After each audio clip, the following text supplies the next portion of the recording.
All right. Well, hello, everyone. My name is Clark Rachfal, and welcome to the ACB 2021 Virtual Conference and Convention 60th Birthday Extravaganza main event for the opening ceremony of the Tokyo 2020 Olympics. So we have a great program here for you this evening. I'm joined by my co-host, the co-chair of the Audio Description Project, as well as the immediate past president of the American Council of the Blind, Kim Charlson. Kim, how are you doing this evening? I am excited about this program and about what's coming this evening. This is so exciting and groundbreaking too. I love to be part of groundbreaking events. So it's a first of its kind. We're going to have hundreds and hundreds of blind people listening all over the country, and having the opening ceremony audio described this evening is really going to be fantastic. Yes, it is. And we'll be thanking them all throughout the night, but this would not be possible without our partners at Comcast, NBC, as well as our describers and all describers, whether that's Dr. Joel Snyder, who helped describe the U.S. Association of Blind Athletes video that we'll have later on, and the folks at Descriptive Video Works, who will be providing live description in the primetime airings of the opening and closing ceremony and everything in between in prime time. Thank you all so much for making this possible. We are so excited. We've got some terrific interviews to share with you this evening. Just as a spotlight, we're going to be hearing from the lead engineer at NBC, behind the scenes, how audio description gets put together and broadcast from Japan into our homes and into our ears so we can enjoy the programming. And we'll be hearing from one of the two audio describers and from an Olympic athlete. We'll talk more about that later. Several Paralympic athletes, and we'll be presenting an award. So it's a very filled program and agenda with really interesting content. So I think you're going to be very excited to hear it.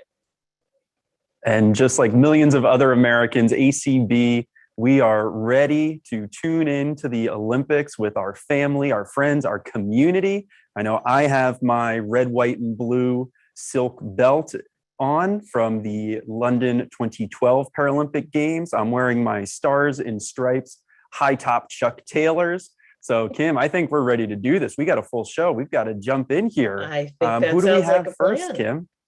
We are going to hear first from Tim Canary, who's lead engineer and vice president at NBC. And Tim is going to give us a behind the scenes view of creating and delivering audio description, something I think you'll really learn a lot from. So let's go ahead and watch our first video and hear from Tim Canary. Now, Clark and I would like to introduce all of you to Tim Canary, who is the Vice President of Engineering for NBC Sports. Welcome, Tim, to our pre-show Olympic Opening Ceremony program this evening. Thank you, Kim. We wanted to talk a little bit with you about your role at NBC and with the Olympics and audio description. Oftentimes, we don't really think about the people behind the scenes who are making audio description possible for us to have access to television, and especially special events like the opening ceremony of the Olympics.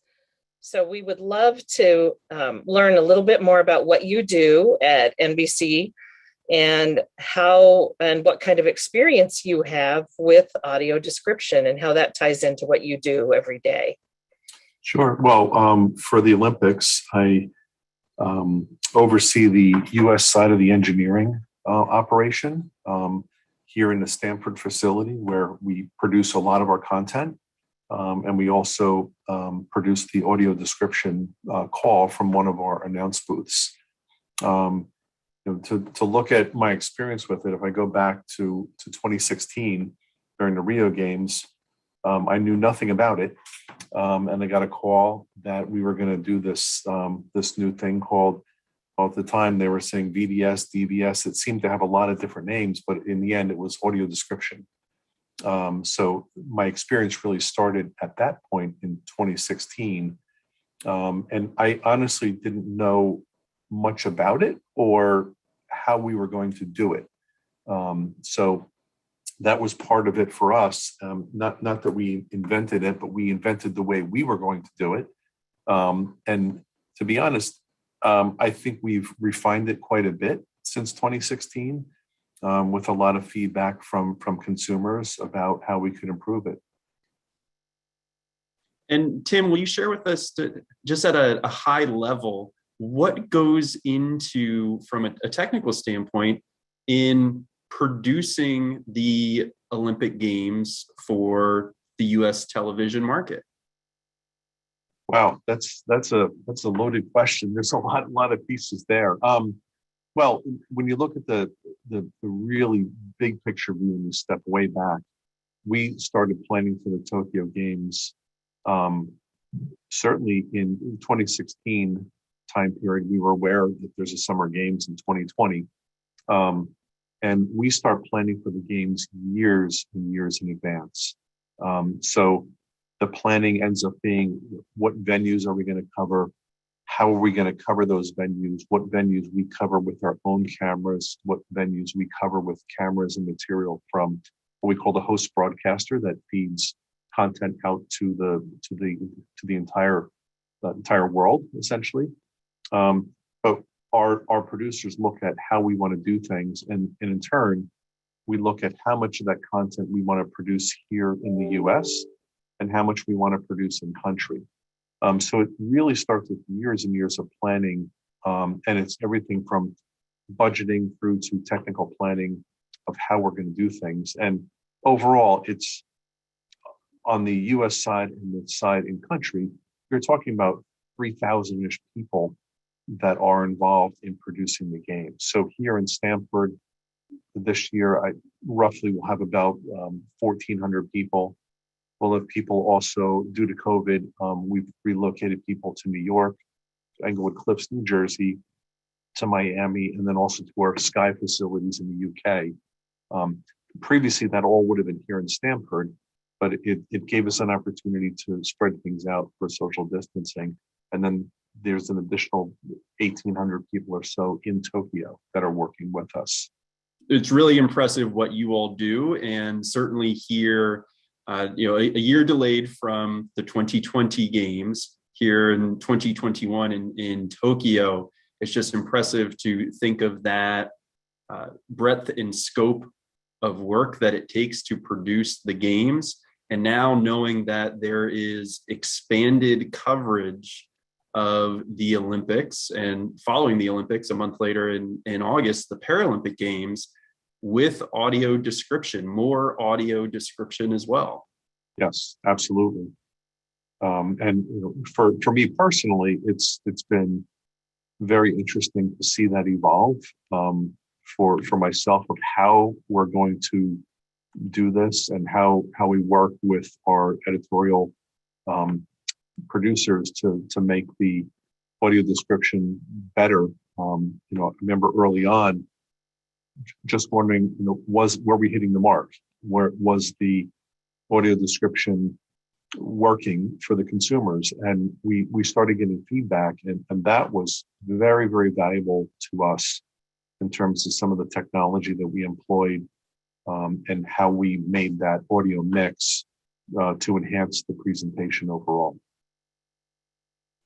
Tim, can you help us understand the path of audio description? So I'm assuming that you mentioned there's a feed from Tokyo that you receive at the headquarters facility, and then you take that and you start to add components to it.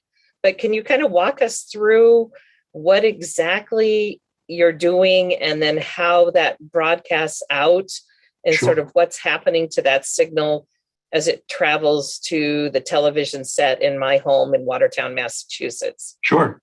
So if you start with your program in Tokyo, now opening ceremonies is a little different. There's a live opening, and then there's the network primetime opening. So network primetime opening is not live. It's recorded and cut down.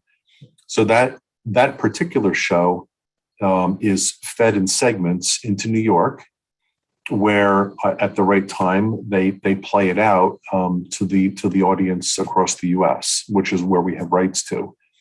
While they're playing that primetime opening show out, what we get is a feed from that control room into an announce booth where we have a voiceover talent who describes what they're seeing, and we basically take their audio. And they're also hearing the program, by the way. They hear the announcers, they hear the fans when there are fans, and they hear all the games and everything else going on, all the natural sounds. So they are understanding what's happening from the broader production. We take their audio, we send that back to New York, where the release control room is. The New York control room, there's a second person mixing just for audio description, and they will take all the natural sounds, the sounds of the announcers on site, any talent, and they will mix it in with the audio description audio that we provide to them. So one of the big challenges that we have is the talent here. They will speak when there's gaps in the program. Sometimes they don't always know when an announcer is going to say something.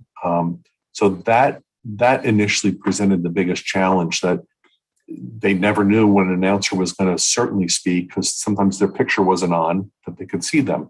So what we've implemented with a lot of feedback from consumers of our product was essentially automatic ducking of audio. And that was really a game changer for the end product. Whereas when the audio description talent is speaking, the main program level ducks down. So in the case of Mike Tirico, if he's going to start speaking, it would reduce his level automatically. And then they would see, okay, Mike's speaking, and they would kind of lay out, and then Mike's audio would kind of naturally come back up automatically. So that was a really, really big advantage. Whereas from my perspective, when I saw and listened to what we did for the Rio Games, there was a little bit too much overlap between the descriptive audio and the on-camera talent, which tended to be a little distracting. I think we've corrected that, and it's gotten much better. So essentially the path is from the host country through New York.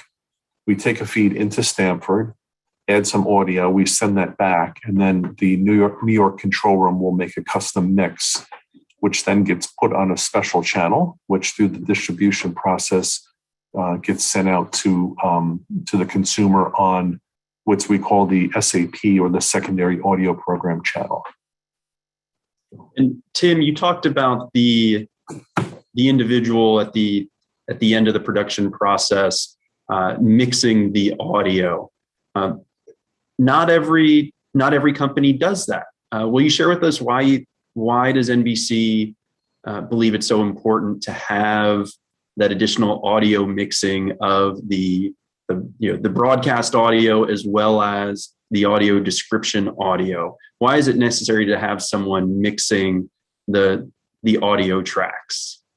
Well, I guess if we didn't have a person mixing in the part of the regular broadcast audio, then we think that the audio description product would lose too much of the natural sounds, too much of the energy and feel of the Olympics. You wouldn't have necessarily the music. You wouldn't have all the noises. If it's, I'm trying to think, say just the noises in swimming, the splashes and things like that, or the ball being kicked in soccer. If it were just descriptive audio, you really wouldn't get a sense of everything else that's going on in the program. And I think by having that, literally a custom mix for that, I can imagine that the richness of hearing that is hopefully enhanced to a point that it makes it that much better. I honestly don't know how we would do it without someone mixing that at a better level, having some of the normal program audio mixed into the descriptive audio, I think is key to making it work well. Now, I will say that we do apply some automation to that in the form of ducking, so that the audio descriptive talent is not talking over the broadcast talent too much, because that's really impossible for a human to know when that's going to happen all the time. But I think that's really why we do it, because I think it makes a better end product. I think NBC in particular has done a tremendous job of really enhancing the quality of the audio description listening experience, and taking into consideration that what that listening experience is like, because you're spot on when you talk about wanting to hear the ambient sounds, that those are so important. And, we pick up a lot of information by hearing the sounds that are happening, and to have those masked in any way does really reduce your interpretation and your enjoyment of whatever the session is. So, my commendations to you and your engineers for taking that extra step and really thinking about it and making it a full, rich listening experience for the end audio description consumer, because it really has made a difference in not just the sporting events, but also the other live audio described events that NBC has done, like the Macy's Thanksgiving Day Parade, and most recently the fireworks on the 4th of July. The same kind of experience. You want to hear the boom, boom, booms and the crowd sounds and that kind of thing as part of that. So you've done a great job with that. Well, and I haven't listened to descriptive audio that's not been mixed in with natural sounds. I can only imagine that it must not be nearly as rich and interesting to listen to. Without those natural sounds, the amount of additional information and color that it brings to hearing that, I can only imagine that it's almost like a night and day experience, really. Absolutely. I know I'm excited, and many of our members are excited this year for the audio description during the opening ceremony, as well as the primetime broadcast, whether folks are watching over the air on their local affiliate or through their cable provider. But there are so many ways, Tim, to watch and engage with Comcast, NBC, and the Olympics this year, not only on the various other cable channels, but also on the Peacock streaming service, correct? Right. And I can't speak to all of where Peacock is applying that, but I know that is a high priority for them as well, as that service is grown in a tremendous manner for sure. And I'd be remiss if I didn't say that the support for all this it's NBC obviously is a key piece of it, but Comcast has been a huge proponent, and very much in the realm of pushing us to do this, and they care about it. They want it to be good. So that's definitely a big piece of the whole puzzle. That's great. And I think Clark alluded to this, but it looks to me like the primetime coverage each evening from, is it 8 to 11, is going to be audio described? I believe so. I just have to refer to my chart here and just make sure that I don't misspeak. But yes, it is. Yes, 8 to I think 11:30. Oh wow! And we have a show we call Prime West, and it's for the West Coast, and then Prime Plus. So there's a lot of audio description on the broadcast. That's grown tremendously since the Rio Games, for sure. Mm-hmm. That's really a tremendous commitment, and we truly do appreciate it. It's fantastic. Looking forward to it.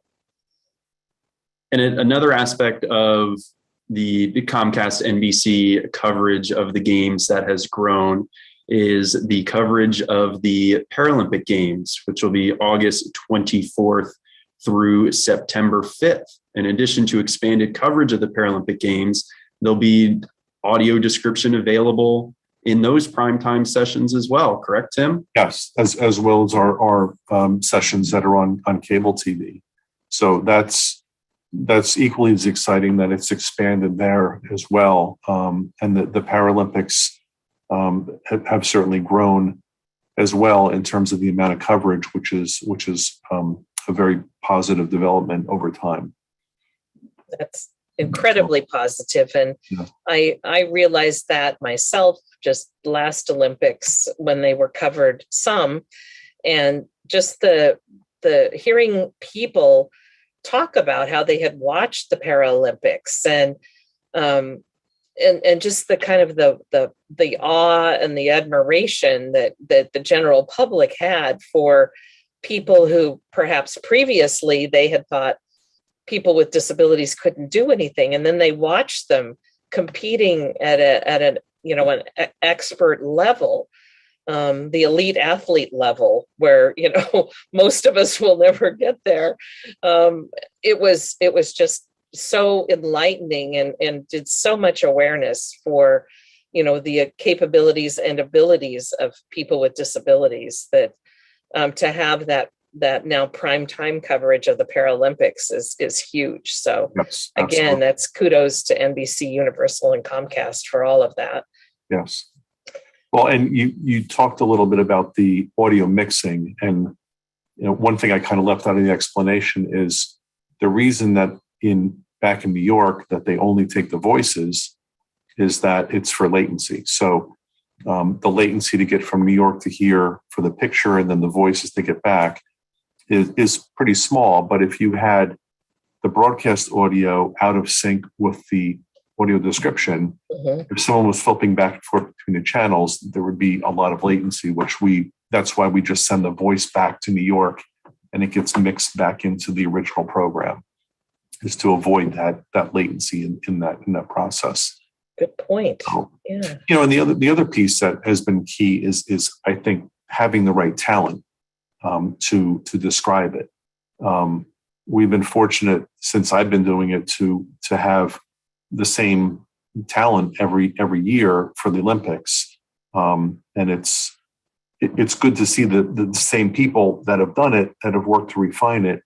But it's a skill. I've sat in a booth, and when we test them, we'll say a few words, but it can be very difficult to describe it with the richness that the professional audio description talent can bring to bear on the product for sure. So that part has been very, very good for us. We're fortunate. We're going to be interviewing shortly after your interview here, Norma Jean Wick, who is one of the two audio describers that will be covering the Olympics with audio description. So we're really pleased to be able to profile her as well on our program this evening. Absolutely. And I first met her in 2016 and again in 18, and I've been on conference calls with her recently. So it'll be good to work with her again. It's been very, very, very polished about how she goes about describing it and genuinely cares about the end product, which is really great.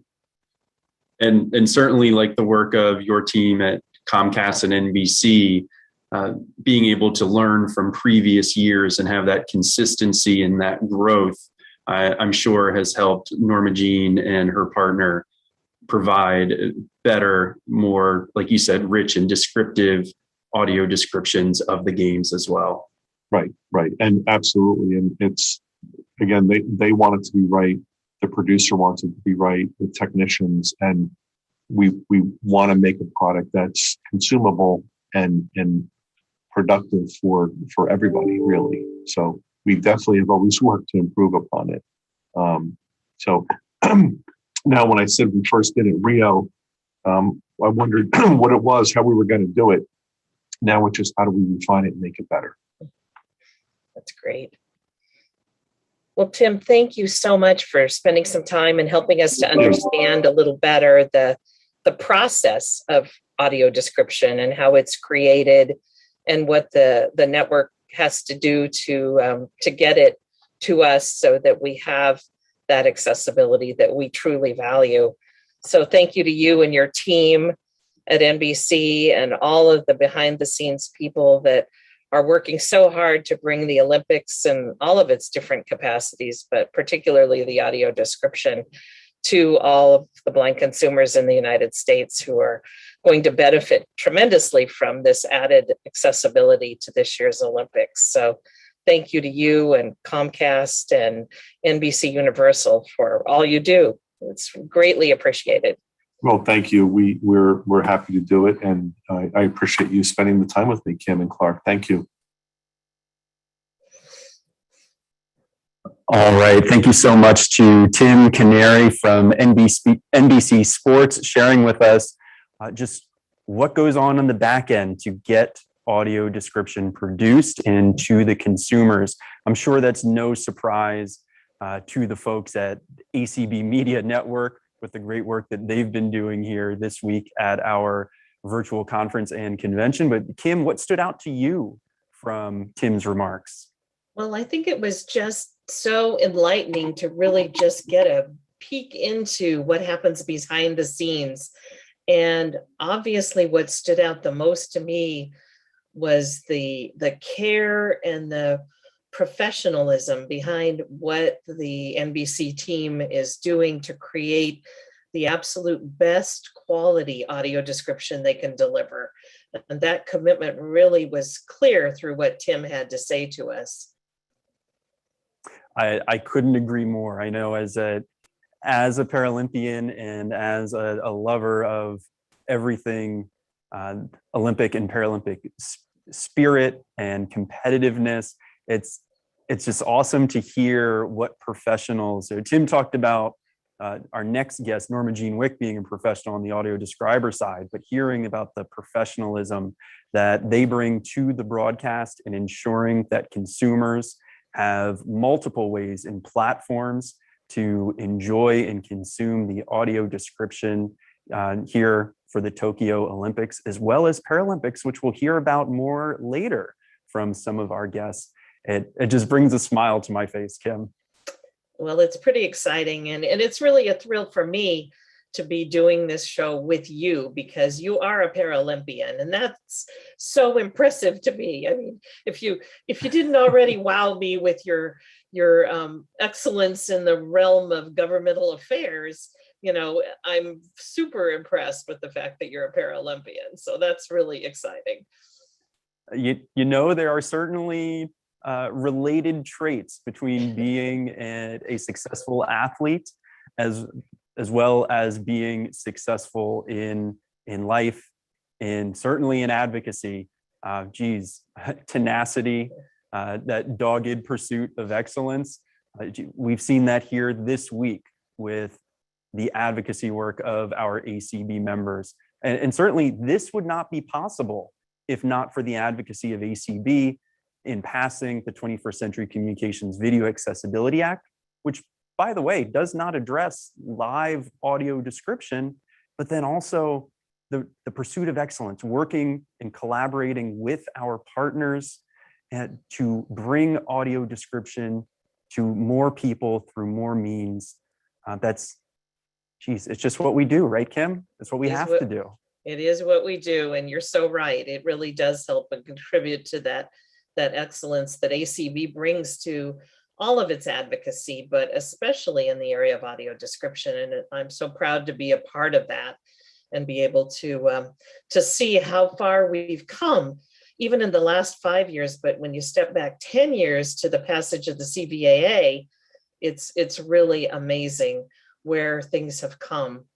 And I think what we want to do next is share with you the interview we did with Norma Jean Wick, who is one of the two audio describers who will be delivering content for us during the 2020 or 2021 Olympics in Tokyo. So why don't we listen to that interview? It's really a very, very good profile of her and her commitment to audio description.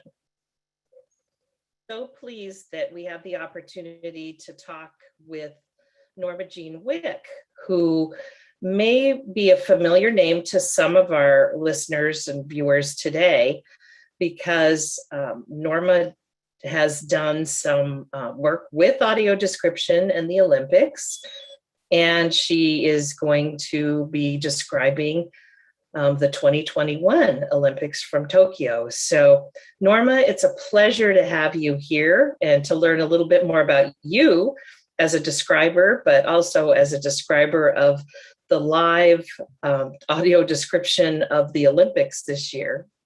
I'm so excited to be here, and I'm so excited that we're actually at this point. I think they're going to happen, which is pretty amazing considering what a challenging almost 2 years it's been. So it's really exciting.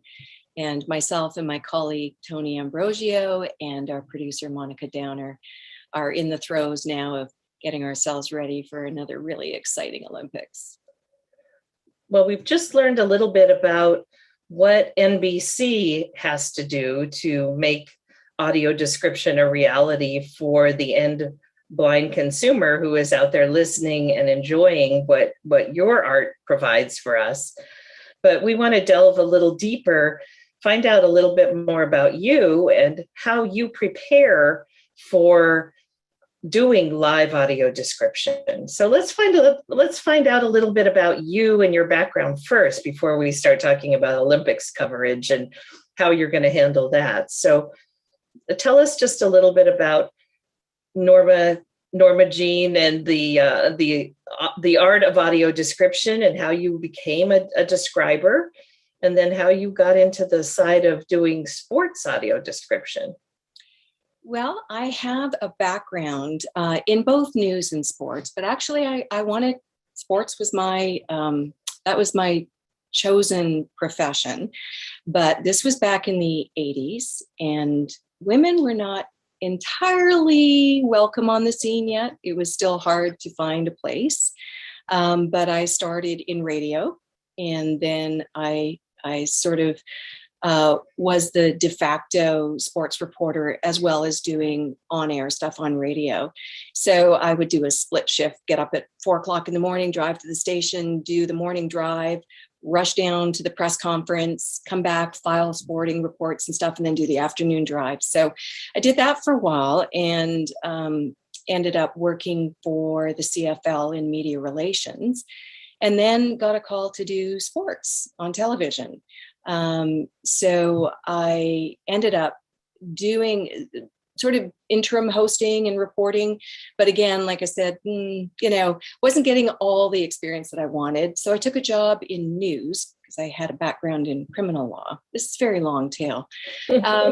So anyways, I did that until we got a NBA franchise in Vancouver, which was where I was living at the time, Vancouver, British Columbia.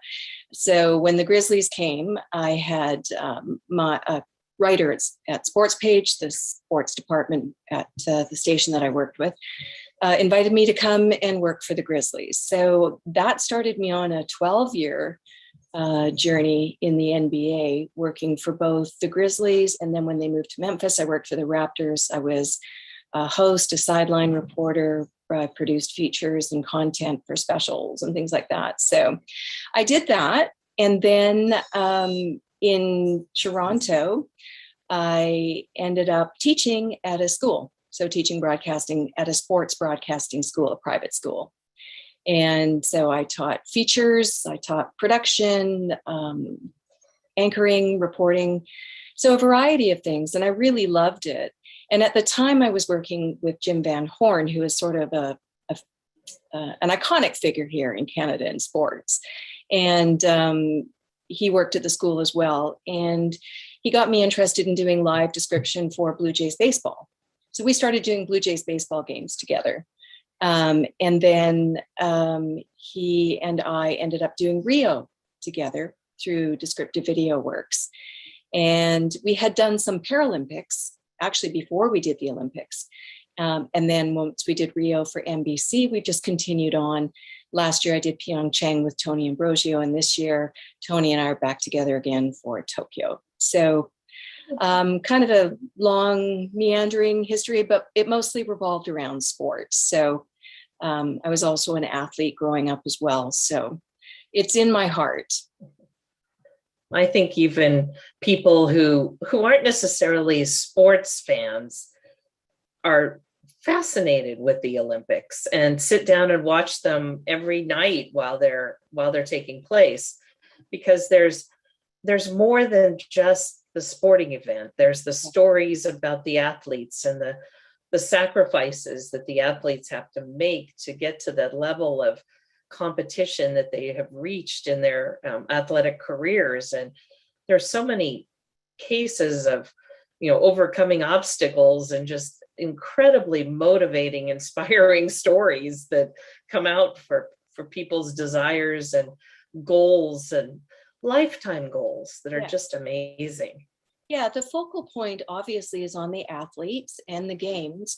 And as you say, there are many vignettes. There's a lot of storytelling. And that's what makes it so engrossing and engaging, is the stories. And not only do we hear about the athletes, so there are other elements, like we talked about the opening ceremonies, the pageantry and spectacle of the opening ceremonies, the closing ceremonies. And then there's a bit of culture as well, because we're getting to know the host country.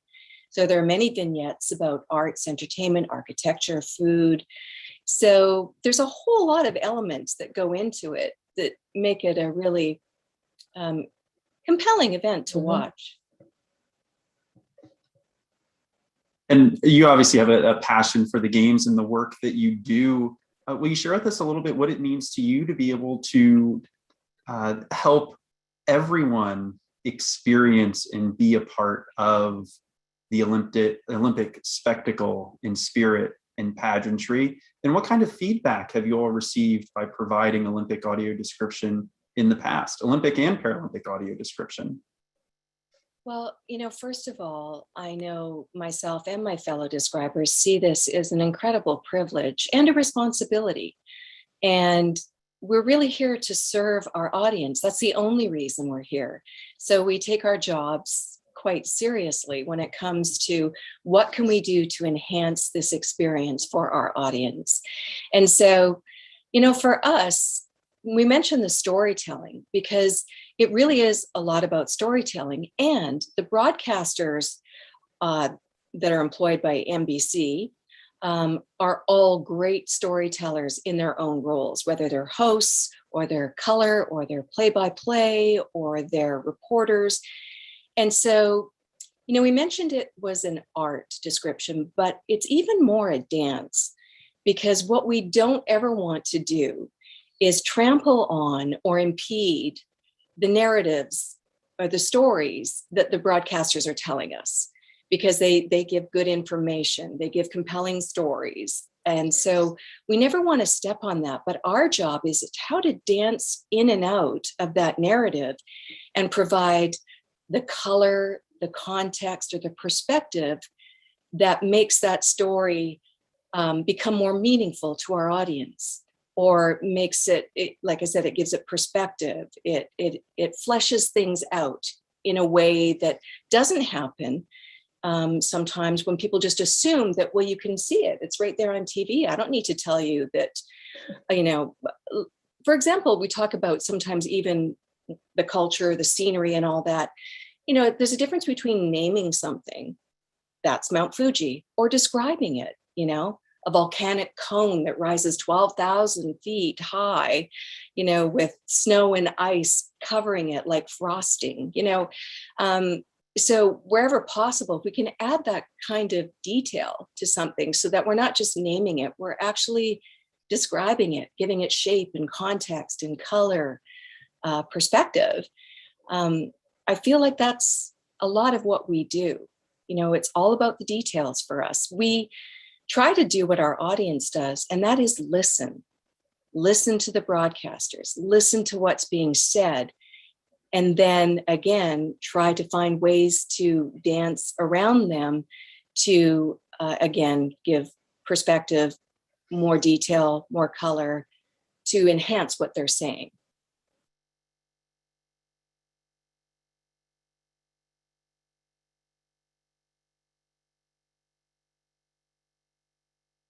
I am so pleased that we have the opportunity to talk with Norma Jean Wick, who may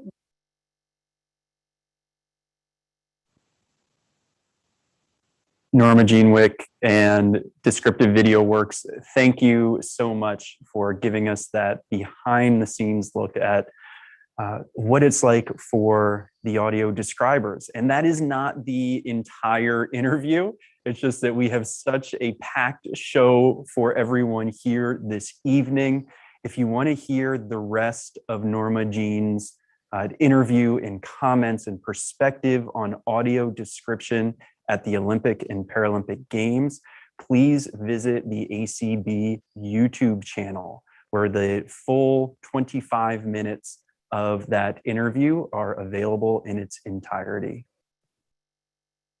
and Clark, So I think Kim, maybe we can also get the entire interview put on the post-convention podcast of this program so people can hear that as well. So it was a very informative interview, and Clark and I have had a really hard time because we've just got so much great content to share with you, and we wanted to share it all, but when we put it all together, we would have had to start at probably 4 o'clock today to start sharing it all with you. So we had to make some tough decisions as broadcasters of the evening. And so we definitely want you to hear the full interview, because Norma Jean and also our other guests were just great to talk to and learn more about their engagement and their level of skill and the commitment. It's just, again, it's the same theme from what we heard from Tim, as Norma Jean takes such pride and feels such a serious sense of responsibility to deliver the message to us that is accurate and complete, so that we will have the most vivid picture we can have in hearing the description. And I think that's just amazing. and during the primetime airing of the opening ceremony, which will begin at 7:30 p.m. Eastern, everyone will just stay right where you are, and we will have that with audio description for you. You will hear two describers. You will hear Norma as well as her partner in audio description crime, Tom, and they are, Kim, they're like any other partnership, whether it's, what my pilot and I had to do on a tandem together, if it's what one of our guests later on here this evening, Lex Gillette, will be able to share about working with a guide runner. It takes practice to be a professional and to be at the top of your game in the audio description world. And to be part of a team. I mean, that's the ultimate in teamwork.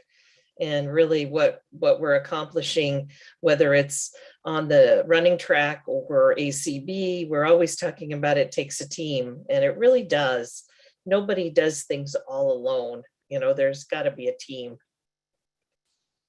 And Kim, that's interesting the way you phrase that, because earlier today I was looking, and the International Olympic Committee, the motto has always been faster, higher, stronger, right?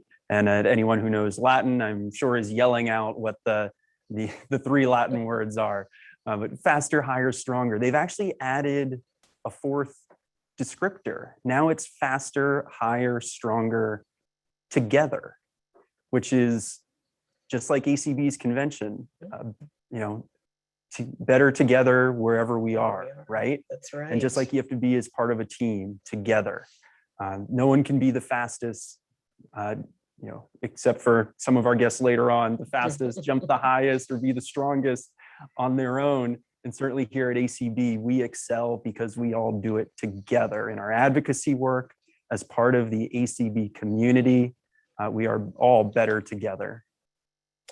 Well, speaking of our next guest, being the fastest, Marla Runyan. She was in the Olympics, Paralympics in 96, and the Olympics in Sydney in 2000 and in Athens in 2004. She's a runner, and she's a former colleague of mine at Perkins. You're going to hear a little bit of her story and her journey. So let's run that interview and share our conversation with Marla Runyan, athlete and Olympian.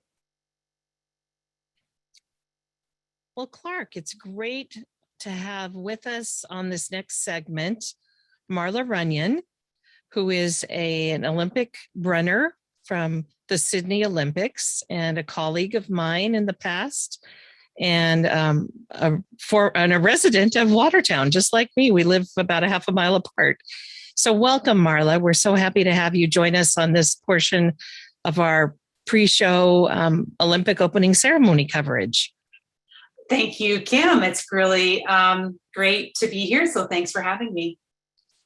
So we want to find out a little bit about your journey in running, because that is your primary focus in sport, and most particularly kind of how you journeyed to the 2000 Olympics as a member of the U.S. Olympic team, and what your race was, and kind of some of the stories behind it. Now, yeah, I wish we had a lot of time, because you actually wrote a book about the whole episode, which I've got that information. So I'll share it a little later on in this segment, so we can tell people that it's available in an accessible format. But yeah, tell us a little bit about your journey and how you got to Sydney. And Athens. I made my second Olympic team in 2004. So sure, I'm happy to share the story. I will back up slightly. I promise I will not make this too long of a story, but I always like to start with the motivation that drives us, or drives an athlete to want to aspire to be in the Olympics. And I was a collegiate track and field athlete back in the late 80s in San Diego. And in 1988, I was sitting about 2 inches from my television in my little apartment on campus, because I am visually impaired. So I would sit really, really close to the TV. And I was glued to the 1988 Seoul Olympic Games, and especially watching Jackie Joyner-Kersee in the women's heptathlon. And after watching hours and hours of those Olympic Games, I marched right out to the track at San Diego State and went right up to my coach and said, I want to be an Olympian. And that was 1988. And I'm pretty sure, while I could not see the expression on his face, I usually say, I think he might have been chuckling a bit at my declaration that afternoon, and said something to the effect of, well, that's great, Marla. We'd all like to be in the Olympics, but that is not always a possibility for everyone. But I was pretty adamant that that was a goal I wanted to set for myself personally. And even if I didn't achieve it, I felt like the pursuit of it was worth it. And so for 12 years, that was the goal and the dream and the vision for me. I graduated from college, got out of graduate school in 1994, and then decided to dedicate that effort towards, that goal. And it's important to understand, how do you make an Olympic team? Like, how do we choose our Olympic team in track and field in the United States? And the short answer is, first, you must qualify to go to our Olympic trials, which is the national championships. And then once you get to the trials, you also have to have already run what's known as the Olympic standard, which is a time standard that's much, much faster, that's established by the International Olympic Committee in coordination with World Athletics. So you have to have run the time standard to even be eligible to be a contender. And then once at the Olympic trials, and usually the top 36 to 40 athletes in the country will qualify for those trials, you'll run the prelim, a semifinal, and a final, and only the top 3 will make the team. So if you're 4th, you don't make the team. If you have a bad day, you don't make the team. It is really all about performing on the day. And so what I would do is once the Olympic trials, the schedule would come out, I would look up my event and I would write the date and the time that it was going to happen. And I would literally write it in big black Sharpie and hang it on my wall, because everything I did every day was all about that race and that moment. And that's what drove me all the way to Sydney. So I competed in the 92 and 96 Paralympic Games. I was a T13 classification, which is athletes with vision impairment. In those days, there were not very many events offered. They don't have a full menu of events for all classes in the Paralympic Games. That is true today as well. But I set every record I could set. I won as many medals as I could win. And after 96, I kind of came back to that original, goal of mine was I'm going to make a decision that from this point forward, I'm only going to compete against fully sighted athletes, and I'm going to set my sights on the 2000 Olympic team. And so from 97 through 2000, that was what I worked towards. I relocated to Oregon. I got a new coach, a new group to train with. I was not sponsored, so I worked part-time jobs. I lived off very little money in a really dumpy apartment, but it was across the street from the running trail. And in my mind, if I didn't give it everything I had, I didn't want to look back with regret. I knew that if I didn't make it, I didn't make it, but I needed to know that I had tried and done everything I possibly could to make that team. And made it to the 2000 Olympic trials, which were held in Sacramento that year. I was in the women's 1500 meters. That's sometimes called the metric mile. So it's 3 3/4 laps around the 400 meter oval track. We're running approximately 65 seconds per lap. So it's, if you were to convert a 1500 meter time to a mile, it's around a 420 mile or 419 mile is what we're running pace wise. At the Olympic trials, teams are made and lost in tenths of seconds. So it is everybody really fighting for those top 3 spots to make the team. And I was one of those athletes. And on that day in Sacramento, which was in July of 2000, I was running for the 3rd spot. I knew that the 1st and 2nd runners were faster than me, had faster personal bests than I did, but I was a strong contender for that 3rd spot, and kind of played a tactical race somewhat to hold on to that last kick in the last 300 meters of the race. I pulled ahead and remembered coming down that final straightaway, and all I could see was red track. The surface of the Mondo track is usually red. And I usually don't see the finish line, but I know where it is because I've run so many intervals and races in my lifetime. And crossed the line. And I've told this story to only a few people, but I crossed the line and my name went up on the Jumbotron, and 30,000 people in the stands, including my parents.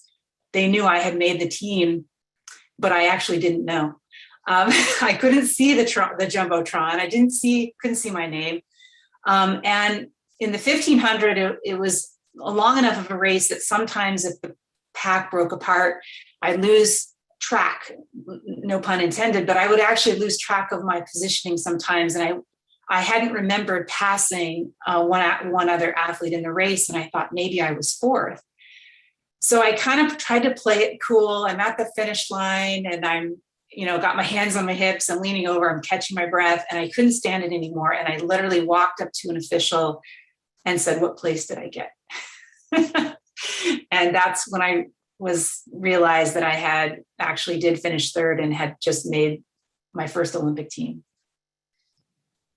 Wow. Marla, you mentioned, being a visually impaired athlete, not being able to see the Jumbotron and having to check with the official to know where you finished at Olympic trials, and not being able to see your coach's expression when you voiced your conviction on wanting to be an Olympian, and your desire to be an Olympian. But what was it that as an athlete with a visual impairment that made that a realistic goal for you? Where did you even get the notion that an athlete with a visual impairment could aspire to be an Olympian? Because that's a really good question. For me, it was, and I think this is true for most athletes, is like when you experience a little taste of success, you kind of reset your new goals. Like you set a goal and then you either meet it or surpass it and you go, oh, and you kind of reset and you're like, okay, well, if I ran that, maybe I can run this. And for me, I had been competing in a completely different event prior to 2000. I was a heptathlete, which is where you're doing sprints and hurdles. Believe it or not, I did the hurdles, the javelin shot, and throws and jumps. But the heptathlon, ironically, I was 10th in the 96 Olympic trials in the heptathlon, so nowhere near making the team. But what that experience did is it introduced me to the 800 meters. And I ended up in 1996 running the fastest 800 meters by a heptathlete in the United States. I have a woman, a female, the women do heptathlon, men do decathlon. And it was a huge personal best for me when I ran that time. It was a 2-second PR. I planned on retiring after that race. I was going to retire after the 96 Olympic trials, but it was that race, that little taste of success. And believe it or not, a coach, a very well-known coach, who came up to me after the race and said, you need to be a middle distance runner and you can make the Olympic team. And it was when somebody told me that, when somebody saw that potential in me, I started to believe it as well. And that coach didn't see me as a blind athlete or a visually impaired athlete. He just saw the athleticism that I put forth when I was competing. And that's what he saw.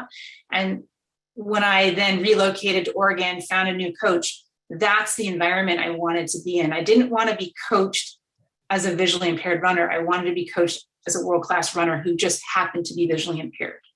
And so whatever they didn't know about vision loss, I could handle. I could tell them. I could teach them. If I didn't want that to be where their perspective. I didn't want to be that. That's the position they coached me from. I wanted them to see me pure and simple as an athlete and coach me as an athlete, and hold those very, very, very high expectations of me. And if there was an environment that I had difficulty with visually, or a certain situation, we would work that out together, which became, as we all know, living with a vision impairment is like being a constant problem solver every day and figuring out how you're going to do this thing and the task at hand.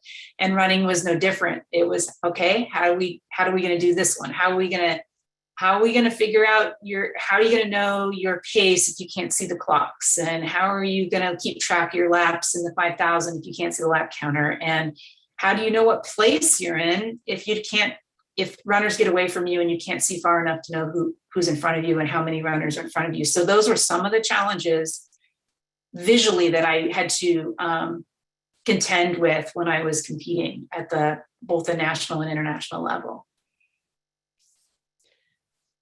So take us a little bit on your, fast forward a little bit on your journey to the 2000 Olympics and how that whole experience played out for you and getting there. Well, Sydney was just awesome. The U.S. Olympic track and field team does a training camp. We did a training camp in Brisbane, Australia, about 3 weeks prior to the games. And then we are all flown into the Olympic Village, which is an interesting and very long day. Just here's a story. All of our luggage is identical because we go through team processing. And so you get all of the same gear, and you even get large, gear bags and suitcases, and they're all identical. And so everybody has to put their name tag on their bag, but you have to imagine the entire track and field team just lands in the Olympic Village. I can't see my name on my tag. And so, I had great teammates, and they're like, hey, Marla, don't worry, we got you. We'll find your bag for you. So I loved the fact that I had the type of relationship with my teammates where they didn't entirely know what was going on with my vision, but they knew that that there were things I couldn't see. And so there were athletes there who were there to like kind of help me out in those situations. The track in, the Olympic Stadium in Sydney was magnificent. I think it was held something like 80,000 spectators. And then there's a warm-up track always adjacent to the stadium where we warm up. And then when we're brought in for our first race, we're taken into a tunnel, go through all the gear checks and bib number checks and uniform checks and all shoe checks and all those types of checkpoints. And we're held in a, you're in the belly of the Olympic Stadium. So you just hear this amazing crowd cheering for whatever race is on the track at that time. And then they lead you out. And it's just amazing because you go in this very, very dark tunnel, kind of in the belly of the stadium. And all you can do is, all I can do is hear and listen to all the sounds. But then you come out into this well-lit, enormous stadium. It's like overwhelming, but it's so thrilling at the same time. I have to say that one of the things I did when I would race in the United States is the tracks that I raced on, I was very familiar with their the layout. And the track is an oval, so your back stretch and your home stretch are straight in 2 turns. And so I would be able to find landmarks or know positions of how the stadium was situated around, the bleachers were situated around the track to kind of get my orientation when I raced. And I didn't really have any challenges with that throughout most of my career. But when I got to Sydney and I got into that stadium, we really literally have seconds before the gun goes off. And so there's not a lot of time to get your bearings and kind of feel like, okay, where am I? What side of the track am I on? And where's the finish? And you're also, what I described is kind of like running in a fishbowl where both sides of the track are identical. And so there were moments when I was racing in that first round where I'm like, wait a minute, am I in the back stretch? Am I in the home stretch? Mm-hmm. And not having orientation like that is just devastating because everything about racing is your pace and you're gauging that maximum. You're near 100% effort, but you've got to gauge your kick and you've got to, hit your splits in order to hit the time to advance to the next round. And so even though I had that moment of sort of disorientation, I still made it all the way to the final and ran in the Olympic finals. So I was where I finished eighth in the world, which ain't too bad. That's right. That's so for sure. It's really, really just an amazing experience. I think when I think back to it, I think, if I had just even soaked it in a little bit more, because you think as an athlete, well, I'll be back, and I did compete again in 2004, but there was really nothing quite like that first Olympic experience in running in Sydney. So it was kind of amazing. And Marla, here we are on July 23rd. It's the night of the Olympic Opening Ceremony. Did you march on for the Olympic Opening Ceremony as part of Team USA? Absolutely, I did. Yes. Can even remember when the track and field team came together in the village to nominate the flag bearer. So each sport for the country, for the United States, had their own meeting essentially to nominate a flag bearer for the country. And then eventually all those nominees went up against each other. And I don't know who made the final decision, but remember that quite well. One of my teammates nominated me because I was the first Paralympian to also make the Olympic team. But we ended up choosing someone else, which was fine. I will tell you this funny story about the opening ceremonies for athletes. As exciting as it is, you spend hours upon hours on your feet, being sort of escorted into, getting into, we were actually held in the gymnastics stadium while the opening ceremonies was going on. And then the Parade of Nations is kind of towards the end. So we sat in the gymnastics stadium with all the other countries, and then we were brought out. And I don't know whose idea this was, but I was supposed to wear these navy blue high heel shoes.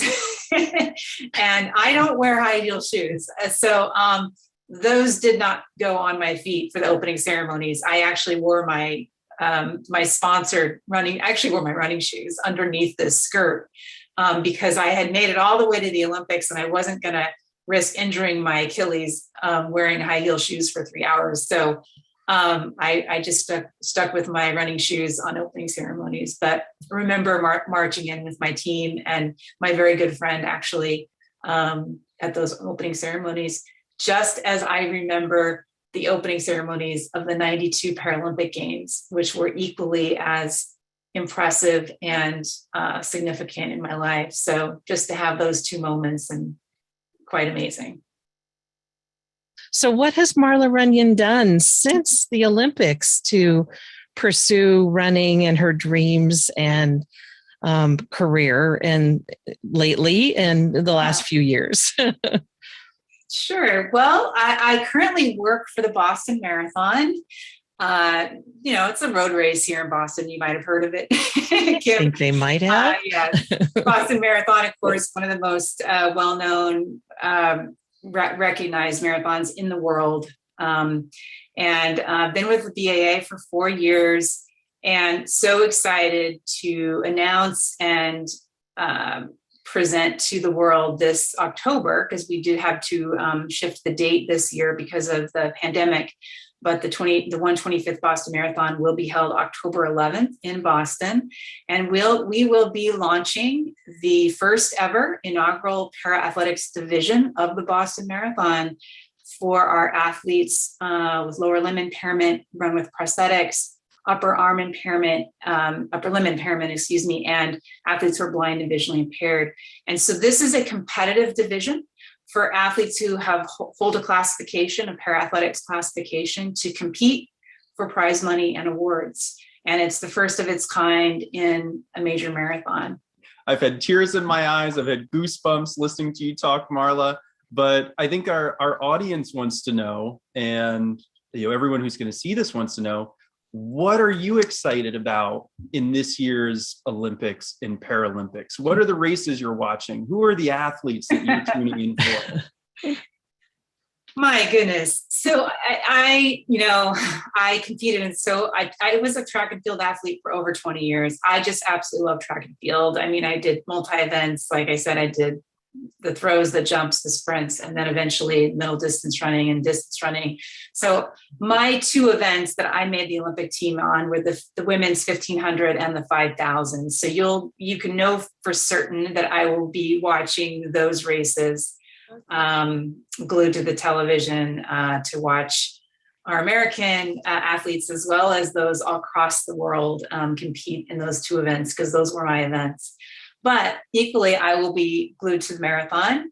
I will call out a couple of names at the Paralympic Games, looking to watch Masato Mashishida. She is the current world record holder for T12, and she's a blind marathon runner from Japan.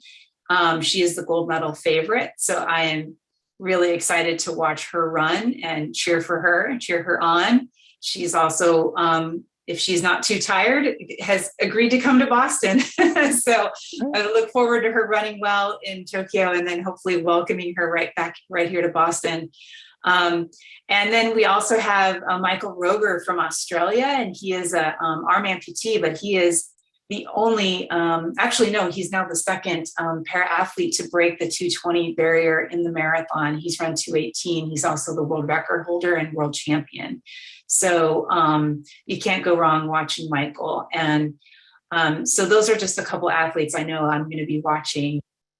Well, we could talk to you for hours, and I wish we had more time because it's fascinating and motivating to hear your stories and to hear about others as well, other athletes. So you've given us some great information to keep our eye on some of these other athletes and that will be in Tokyo. And for those of you who might want to hear a little bit more about Marla's story, you can check out her book called No Finish Line: My Life as a let's see, I don't know what the subtitle is, and my braille display just went flat. So No Finish Line for Sure by Marla Runyan. My Life as I See It. Thank you. My Life as I See It. I knew you'd remember since you wrote the book.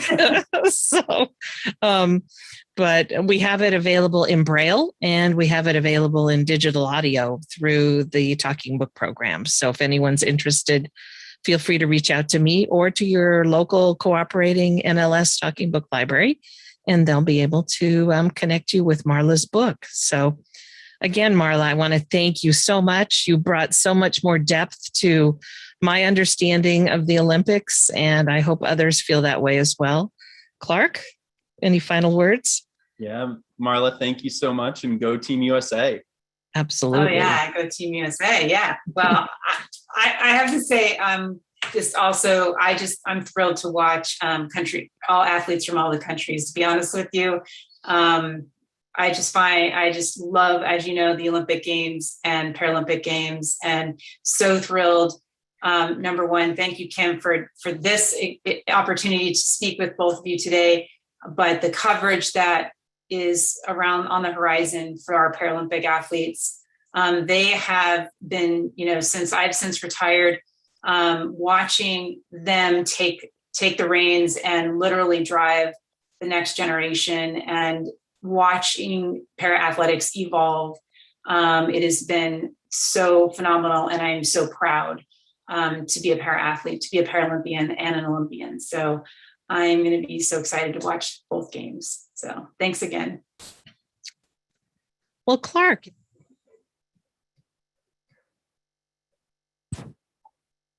Oh my goodness, Kim. I mentioned I had tears in that video then. I've got tears and goosebumps now. I'm ready to run through a brick wall. How about you? Oh my gosh.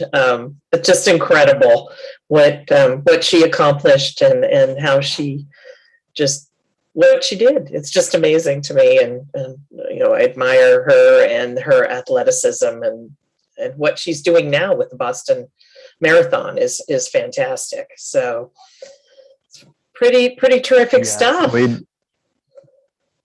Definitely paying it forward for the next generation of Olympians and Paralympians to come.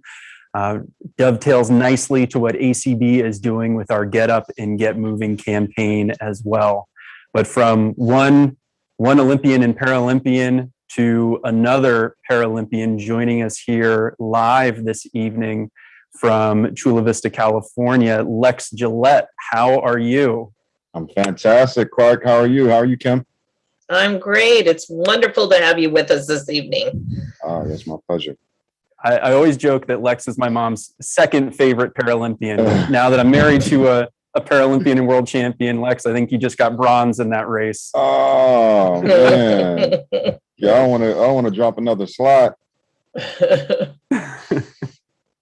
So, Lex, you're 1 month out from the Tokyo Paralympic Games. Will you share a little bit with us about just briefly about your story? I know some folks are familiar, but others, this is their introduction to you. So just give us a little bit about your background in sport. Totally. I grew up in North Carolina. I could see up until I was 8 years old, so born with sight. And when I was 8 years old, I started to experience retina detachments, which led to a string of 10 operations that I had that 1 year that I was 8. And after the last operation, doctors said that there wasn't anything else they could do to help my sight. And they said that I would eventually become blind. So that led to a gradual decrease of sight over the next few months to a point where I couldn't see anything. And, as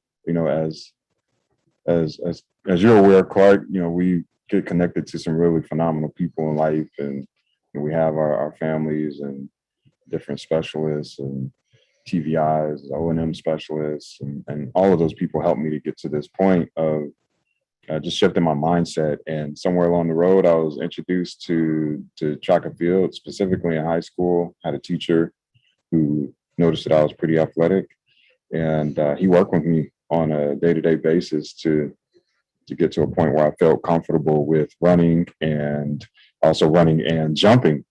And, the rest, as they say, is history. So I've been participating in Paralympic sport for the past, 2004 was my first games, fresh out of high school, and trying to figure out the sport. And it's been a beautiful 17 years, and I'm looking forward to a month from now being in Tokyo and competing at my 5th Paralympic Games. And for those who don't know, Lex is very modest. Not only will this be his 5th Paralympic Games, but he is a world champion, a multi-time Paralympic silver medalist. And oh, by the way, he's the only totally blind person to jump further than 22 feet. So he is also a world record holder as well. I got to brag about you, Lex, if you're not going to do it yourself. That's what I'm here for. I appreciate it. Lex, we heard Marla Runyan talking about the opening ceremony. That's often held in the Olympic and the Paralympic Stadium, the stadium in which you will be competing. I know this year will be a big departure, but in Rio, in London, in Beijing, what was it like walking through the tunnel into the Olympic and Paralympic Stadium? And what was it like taking the start line in a Paralympic race? Okay, let me set the scene for you. So when we are going in for the ceremonies, opening ceremonies, they are lining up everyone from Team USA. So you're out there, you're chuckling and laughing and cracking jokes, having a good time, and they finally tell you that it's our moment to walk in, and that's when the anticipation it gets to the levels are rising, and you are feeling on the inside a lot of excitement, exhilaration, invigoration. You're energized. You're like, oh, I've trained 4 years for this moment in time. And you're walking. You're going through that tunnel. And at that moment, it naturally becomes quiet. I think that anticipation is at an all-time high. You can hear people slightly talking, might be whispering a little bit. And eventually you get to this point where you're at the opening of what we'll call just the mouth of the stadium. And from there, as someone who's blind, you feel the entire facility just open up, massive, feel the heat of all of the people inside of the stadium. You can feel the excitement in all of your teammates on your left, your right, front, back, and you're hearing all of the music, the sounds, and you hear the announcer over the PA. Just, oh, Team USA is marching in. It's just a lot going on in there. And when you talk about competition, it's a similar type of situation where you go into the call tent where all of the athletes are required to go prior to competition.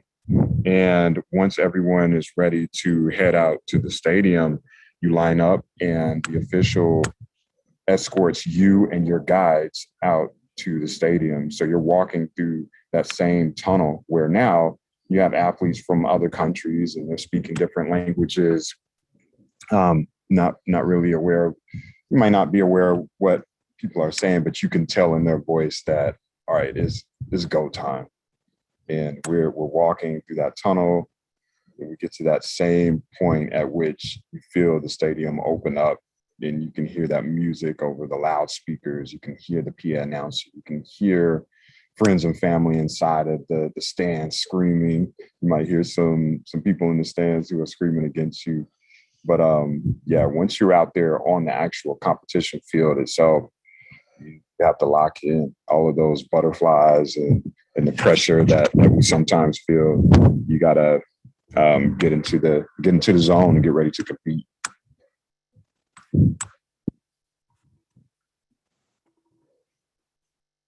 And Lex, I know that you are a very big sports fan, not only of track and field, but other sports as well. So what made you choose this path?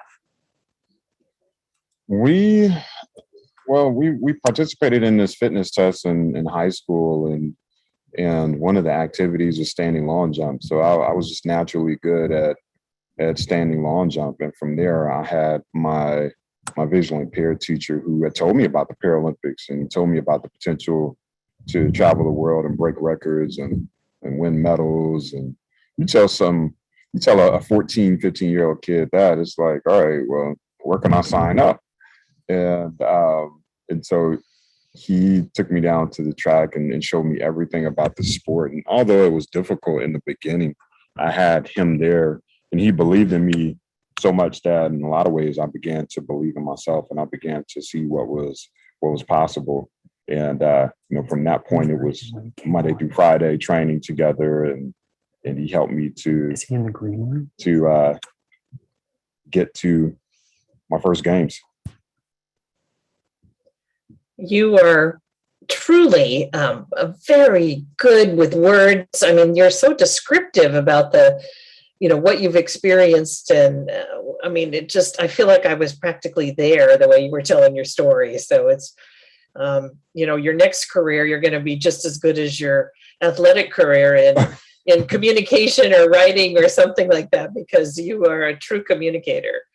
Oh yeah, I definitely want, try to bring people into the environment, I want to make you feel like you're living vicariously through me. It's an amazing time. So yeah. And Lex, to that point, we grew up and there wasn't coverage of the Paralympic Games.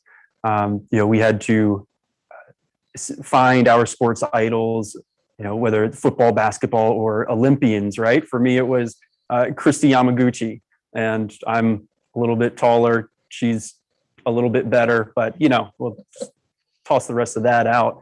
What do you think it means for the generations of athletes to come, those future Paralympians, to have audio description for the Olympics and the Paralympic Games? I think it's huge because they now have that exposure to athletes who live a similar experience as them, and athletes who may come from a similar background or from a similar culture, and it hits differently when you're growing up and you see someone who may be experiencing the same type of eye condition that you have. And so when they see that you're out and about and you're doing amazing things on and off the field of play, they see someone who, I can be like this person. Let me learn more about them. What are they doing within the sport? What are they doing to get better as an athlete? What are they doing outside of the sport? And I think that's really huge, because we all know that athletics is, you have a finite amount of time that you'll be able to spin the bike really fast for a period of time. You'll be able to run fast for a period of time. And after a while, unfortunately, you have to step away. And the beautiful thing in that is knowing that we have kids who will come up behind us and who will take that baton, and they'll be able to train and compete just as hard. And hopefully the goal is to get them to compete just as well as you do, and much better. Well, Lex, we want you to stay with us and kind of lead us into the opening ceremony. But now I'm really, really pleased to share an award presentation that I think is especially meaningful for you and for Clark.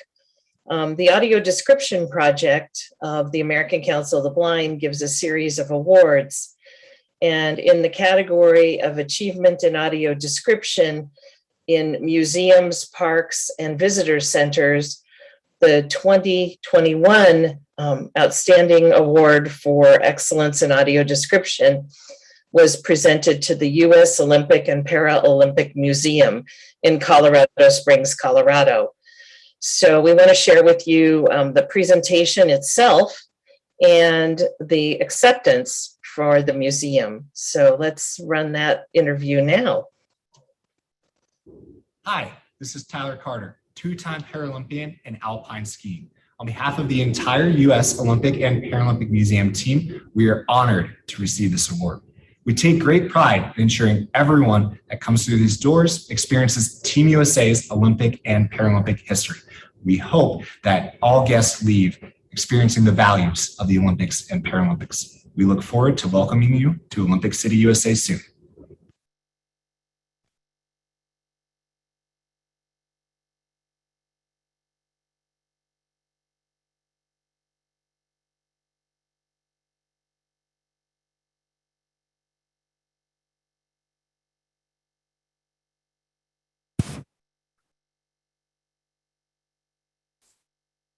And are we back? Yes, we are. All right, so that was for the Olympic and Paralympic Museum. Lex, we are fortunate to have Robert Brady from the Olympic and Paralympic Museum on a session about accessibility museums earlier this week. And he said that that is our museum. Folks can go there. You can interact with the accessible user interfaces. You can get a lanyard with a credential, much like Lex will have in Tokyo. And once you set your profile, the RFID tags, the radio frequency identification tags within your personal credential will carry your accessibility settings. So if you are a screen reader, if you want audio description, you're able to walk up to an exhibit and it will automatically read your credential and load your personal accessibility settings. I was there in September of 2020. And of course, I had to look up my man, Lex Gillette, and see his accolades in the system there. Lex, how does it feel to have, it's the house that Lex built? No, nah. You know what? At the end of the day, I'm just proud to be a part of it. There's so many amazing Olympians and Paralympians inside of that museum. And yeah, it's just an honor to be a part of the group. And it's going to keep growing. Lex, one more thing for you. So you and I, we were hanging out a couple of weeks ago. We were looking at the Audio Description Project website, www.adp.acb.org. And what will you be doing leading up to competition? How will you be getting yourself pumped, in the days leading up to competition? So I got a couple movies that I typically like to check out prior to competition. One of them is Dark Knight, and the other one is Remember the Titans. I checked out Remember the Titans prior to our trials that just happened a month ago in Minneapolis, Minnesota.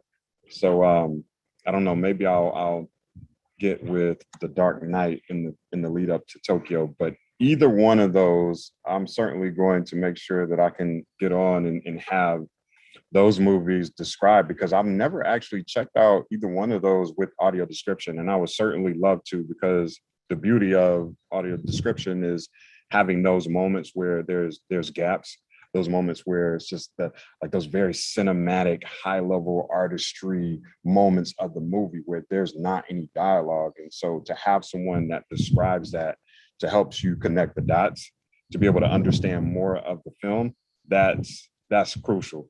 That's critical for all of us to understand the movie. And so I'm gonna ring up one of those and see what else I can learn about these movies that I've just listened to so many times. But each time there's something new that I learn, and I know with audio description, that's gonna bring it in full spectrum for me. And those are both available with AD if you search the audio description website. And Kim, much like movies, how audio description provides, verbal descriptions of those key visual elements. I know that's what's going to be getting us so excited for the Olympics and Paralympics, having the audio description available, not only for the competition, but the Parade of Nations, the opening ceremony that we'll see here in a bit. Just got another guest to join us. And Kim, why don't you introduce that guest? Sure. Thanks, Clark. It's certainly my pleasure to welcome someone who's not a stranger to the blindness community, who's advocated for audio description and access throughout his career, and in fact received the Distinguished Career Achievement Award from the Audio Description Project this year as well.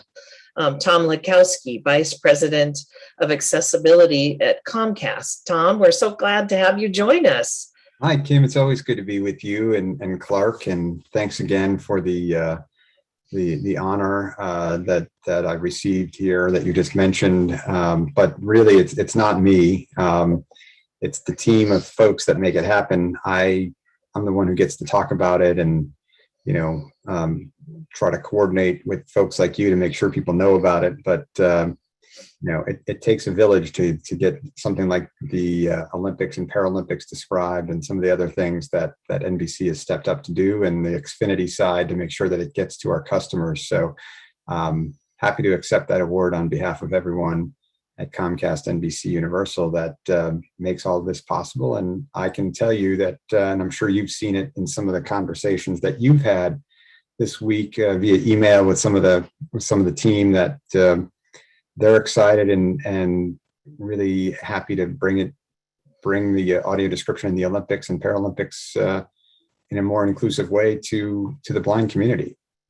And Comcast has really been an absolute leader. And in fact, Tim Canary, the vice president in engineering at NBC, really strongly referenced the leadership and the commitment of Comcast, and how that really set the stage for NBC Universal to really embrace audio description. And listening to Tim, it was quite clear. Clark and I both recognized the commitment that he has to quality, and his team to providing the highest quality audio description in the broadcast experience. So that was really truly an attestation to Comcast and the work of you and your team. Well, Tim's great, and Monica Downer is another one who's going to be supervising. Certainly, Norma and other, who you interviewed, and other describers that will be there from Descriptive Video Works. The engineering folks that make sure the mix is right, and it's just amazing when you think of the thousands of people that are involved in the Olympics production alone. Some back here in Stamford, Connecticut, others in Englewood Cliffs, New Jersey, some in other parts of the country, and obviously over in Tokyo. But somehow it magically comes together, and when 7:30 hits tonight, we'll be on the air, and off they go. And I'll be watching here with you, and just really excited the fact that this is going to be the maybe third consecutive Olympics that has had audio description, and obviously closed captioning has been there. But even there, the team is expanding on the website and offering even more closed captioning than ever before, and expanding the Paralympics coverage in general. And we don't want to forget that that content is going to be available, a lot of it with audio description, on the NBC Sports Network, so NBCSN and the Olympic Channel. And we'll have to make sure when we get into August, we communicate that as well. Absolutely. And Tom, this is not only available for Xfinity or Comcast customers, right? This is Absolutely NBC not. broadcast. This is your favorite cable networks. This is NBCOlympics.com. So it's open and available to everyone nationwide with audio description. And that's a great point, Clark. Yeah, this is an NBC broadcast. So what we've committed to for the Olympics is that all of NBC's primetime coverage, so that's the opening ceremony, the primetime coverage of the competitions themselves, and then finally the closing ceremony, all will have audio description. So if you catch your local NBC station over the air with an antenna, you will find the description on the secondary audio program channel, and you'll obviously navigate the settings of your TV to locate it. But if you're an Xfinity customer, you'll find it through your set-top box, or a Charter customer, Cox customer, Fios, Dish, you name it, DirecTV. It's all there. What we want people to know, though, is obviously, sometimes description has its challenges, right? And getting the audio, people finding it, or it's not working in one market, but it's working in another market. Kim and I have had many conversations like that, and sometimes we have to chase these things down. And so there's a hashtag, NBC Olympics A11Y, that if you're not getting the audio description over the next 2 weeks, and then again during the Paralympics, well, for the next 2 weeks, use NBC Olympics A11Y. That's the hashtag. And then for the Paralympics, it would be NBC Paralympics A11Y. And that's where we have people monitoring that hashtag on Twitter. And we will work to ensure that we get whatever issue it is resolved as quickly as possible. So, and the other thing is with that hashtag, we want to hear feedback, good and bad. What are we doing right? What could we be doing better? The describers really want the feedback. The team at NBC really enjoys hearing from the audience as well. So we thought that was the easiest way for some folks. We know that not everybody has Twitter, but I know we have a great community here at ACB, and I'm sure friends will be happy to post whatever feedback you have. And certainly the leadership here has my contact information. I can't run too far. So we got you covered, but we do want to hear if something's not working right. We want to try and get it resolved. That's great, Tom. And like you said, folks can always message the Audio Description Project or give ACB a call or send us an email if you're not on Twitter or social media, and we will be happy to pass along that feedback for you. Tom, I know that you've started a workout routine with a trainer here lately, but now you've got a Paralympian, a Tokyo Paralympian in the house. Do you have any questions for Lex here as we get started? Yeah, you guys are like Lex, I did a sprint triathlon in 2016, and I know, the rigorous training. Tell me a little bit about, what your training is going to be like leading up to Tokyo over the next month. You know what? Right now, we are really just trying to dial everything in. So I think all of the hard work has all been done.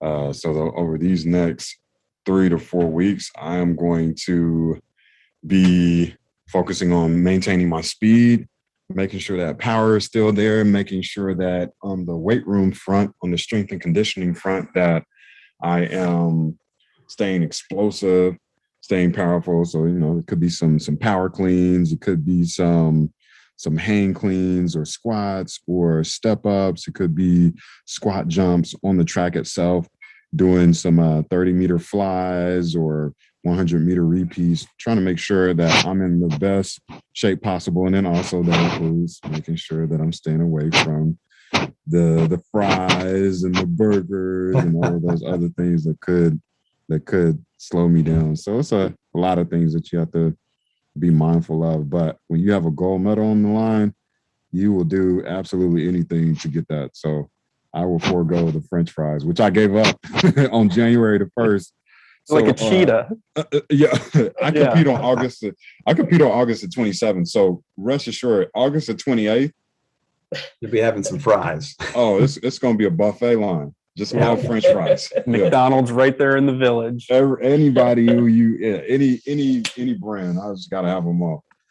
Yeah. Well, you guys put me to shame. I'm going to be an expert at running the remote control and watching the Olympics and listening to the audio description, because that'll be my talent. And Kim, it's almost time. We're almost there. We've got one more video. We have the U.S. Association of Blind Athletes with some more athletes to watch in Tokyo. Our men's and women's national goalball teams, the women, I believe, trying to defend their title, and the men trying to get back on the top step of that podium. So folks, stay tuned. Again, Lex and Tom, thank you so much for joining us here live. Thank you to everyone that was part of this broadcast and this program. And don't get up and get moving right now. Sit tight. We've got the opening ceremonies with audio description coming, and then we can get up and get moving after that. Be a part of our watch party. It'd be great. Thanks for having me. A goalball court, a white woman, Molly Quinn. Good evening. My name is Molly Quinn, CEO of the United States Association of Blind Athletes.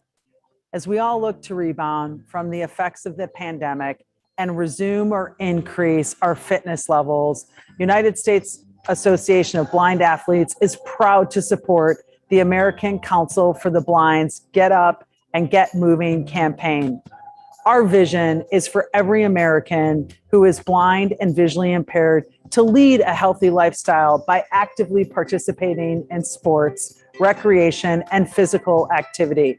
The Get Up and Get Moving campaign is a fantastic way to raise awareness about the harmful effects of a sedentary lifestyle and the numerous benefits of committing to a life of physical activity. Paralympians train. Like many of you, the Paralympic athletes on our USA men's and women's goalball teams were forced into confinement last year due to the pandemic.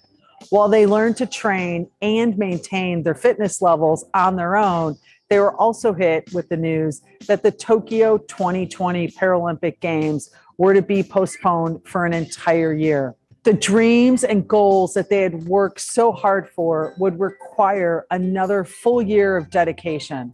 Our goalball athletes had to recommit themselves to 12 more months of training while putting other life events on hold. But something remarkable happened during this extra year of training. Our USA goalball teams saw the hand they were dealt as a unique situation. Instead of lamenting over another year of training and self-sacrifice, they seized it as an opportunity to become better. And they've done just that. And now it's my pleasure to introduce the teams to you now. Blindfolded goalball players in action. The USA men's goalball team for the Tokyo Paralympic Games. Darrell Walker, Jacksonville, Florida. 2016 silver medalist. 3rd Paralympic Games. Bald and bearded black man. Tyler Marin, Coral Springs, Florida. 2-time Paralympic medalist. 4th Paralympic Games. Clean-shaven white man with dark hair. John Tusku, Commerce Township, Michigan. 2016 silver medalist. 2nd Paralympic Games. A white man kicks high. Callahan Young, Irwin, Pennsylvania. 1st Paralympic Games. White man with red hair and beard. Matt Simpson, Smyrna, Georgia. 2016 silver medalist. 2nd Paralympic Games. A white man with dark hair. Zach Bueller, Huntington, Indiana. 1st Paralympic Games. A bearded black man. The USA women's goalball team for the Tokyo Paralympic Games. Lisa Chetkowski, Boonton, New Jersey.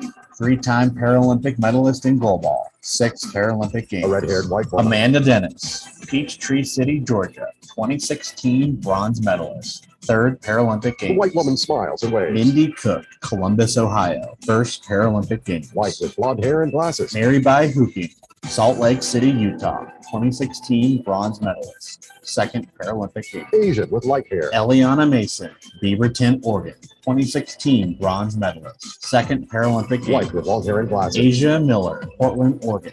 3-time Paralympic medalist in goalball. 6th Paralympic Games. A white woman, arms outstretched. Against the U.S. flag, letters in silver, USA 2020 Paralympic goalball team. So as I get this opportunity to be here with you today, I'm here in Fort Wayne, Indiana, the home of the USA goalball men's and women's team at the Olympic and Paralympic training site, Turnstone Center. What an incredible facility. And our teams are ready. News footage. U.S. Olympic and Paralympic Tokyo Olympic and Paralympic Games are set to play in the Paralympic Games. U.S. Association of Blind Athletes, honor of the Tokyo Olympic and Paralympic Games. The moniker that we've started to say now, it's finished the job. Your USA men's and women's national goalball teams. Giving their all to represent Team USA. In goalball games, blindfolded players hurl a large blue ball. On a quest to bring home the gold. Now you can join the movement. A woman defender, another woman tosses the ball, a coach with young players. Join us in supporting the next generation of Paralympic athletes. Goalballers grin, players face us. And provide more opportunities for the blind or visually impaired. The athletes raise their heads toward us. A woman stretches her arms wide. Another Paralympian blows a kiss to spectators. The women's team players join hands and raise their arms. Opportunities that prove anything is possible. An official places a medal around a player's neck. The countdown is on. Join the team, donate to the campaign, or share your support. Sign up at usaba.donordrive.com. United States Association of Blind Athletes, where Olympic and Paralympic journeys begin. With just over a month until the flame is lit in Tokyo for the Paralympic Games, your USA men's and women's goalball teams are revving up for the competition that awaits them. 2 American flag logos, one with the Olympic rings below, the other with swirls in red, blue, and green.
Hi, everybody. This is Tony Stevens with the American Council of the Blind here in Washington, D.C. We appreciate everybody's patience as we're getting the live stream from Tokyo up and running. This is coming directly from the NBC feed, so we're having to do a real quick reboot on the back end of our system to try to get what was hanging for a second there. Folks were having a chance to get that feed. But everybody listening in ACB radio now, thanks for tuning in and on our YouTube live channel and in our Zoom rooms as well. Welcome to the live event. I have Clark here. Clark, congratulations, man. Thank you. That was an Tony. outstanding presentation. I'm humbled to be around a Paralympian myself every day. I'm so lucky to get a chance to work with you. But man, hearing the story of Marla and Lex and all that, that was fantastic. So, you know, it's a great, we're putting up longer versions of some of those interviews. I think the Norma interview was a little bit longer. That's going up on YouTube if it's not already here. So be sure to check those out. And what was your biggest takeaway from the past hour there? Oh my gosh, Tony, I could have talked to either any of them for the entire time that Kim and I had to work everyone into this program. So they're just such interesting people. They obviously, everyone from the NBC Sports engineers to the describers to Tom Lukowski at Comcast. And again, big shout out to Joel Snyder for doing the audio description for the USABA. We got that. Goalball We got video. that like hour. Yeah. And Joel cranked through it. Joel, you're amazing as always. Thank you for helping us out there to get that described from, because it was like literally right off the presses in a sense. So, But it's just everyone's passion, right? Everyone's doing what they love, and God, just it's being so able exciting. to share it with the world. I know. Yeah. Oh man. Well, congratulations to an excellent way to end the convention. We've got the video. We're getting it queued up back up again. So we ask everybody to hang tight while we check in with our Boston control room and make sure everything's good. But we want to thank everybody for taking time for that pre-show. And Clark, thank you for you and Kim and having just an excellent presentation to get us geared up for the Olympics tonight. So, you know, Kim and I, we were on the front end, but we couldn't have done it without everyone at ACB Media, you, Kelly, Jen, and Jolynn here in the office as well. and So Rick helping great as well team to help effort. us. We had an issue with our uploads as well here and data crunch issues. So, but we're gonna be signing off for a few minutes. Stand by, everybody. Tyson, if you're on ACB radio, you want to punch in just some background, just a trailer. I mean, not a trailer, but like a little sizzle something for a second. You can on our folks listening on Alexa and ACB radio, and we'll be broadcasting shortly. Everybody, thanks. Stand by.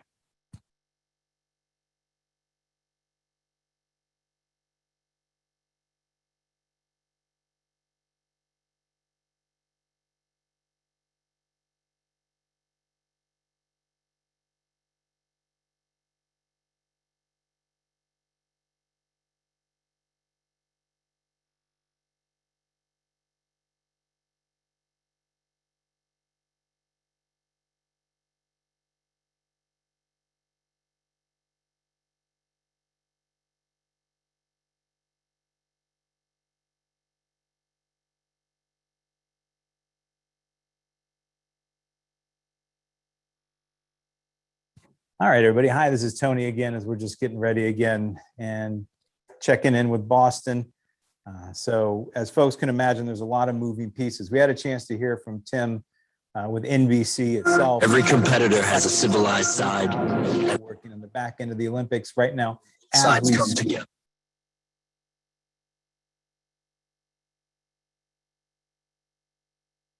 Cherokee L. Infection has been increasing.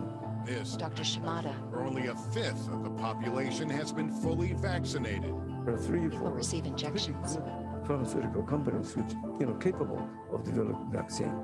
Government hasn't been helping them at all. The Tokyo 2020 Olympic Committee and the IOC believe strict health protocols will ensure the games are safe. Once you arrive, you're being tested, and then, of course, very rigorous behavior for all of us. This is how you ensure safe operation for everyone. In addition to testing, mandatory masks, temperature checks, and social distancing. And for the first 14 days, movements limited to accommodations, venues, and practice facilities. All of those preparations come to fruition tonight when the athletes of the world, at long last, march into Olympic Stadium for the opening ceremony. They will show what humankind can do even during a pandemic, and what IOC President Thomas Bach can give to everybody to finally see the light of the end of the tunnel. Health protocols and rigorous testing have led to just over 100 positive tests for people who are connected to the games. As of Friday evening here, 11 athletes have tested positive, including 2 Americans. With tens of thousands of tests and the rate of positivity is lower than 0.1%. That's proof organizers say the system here is working, Mike. Ed Lester, we've all been reporting on some polling around this country. Many folks did not want the games to go on. And this is the scene at the Japanese Olympic Museum, right outside the stadium tonight. Folks like to get their picture near the stadium for the opening ceremony. Maybe not scientific poll, but proof that the folks in Japan are ready for these games. They pose with the Olympic rings for photographs. Experience, endurance, a shared mission. When the right team comes together, innovation meets motivation, and medicine that started in your lab finds its way to the patients. Development Insights provides expert advisory services to guide pharmaceutical products from miracle to market. And the most important one is the next one.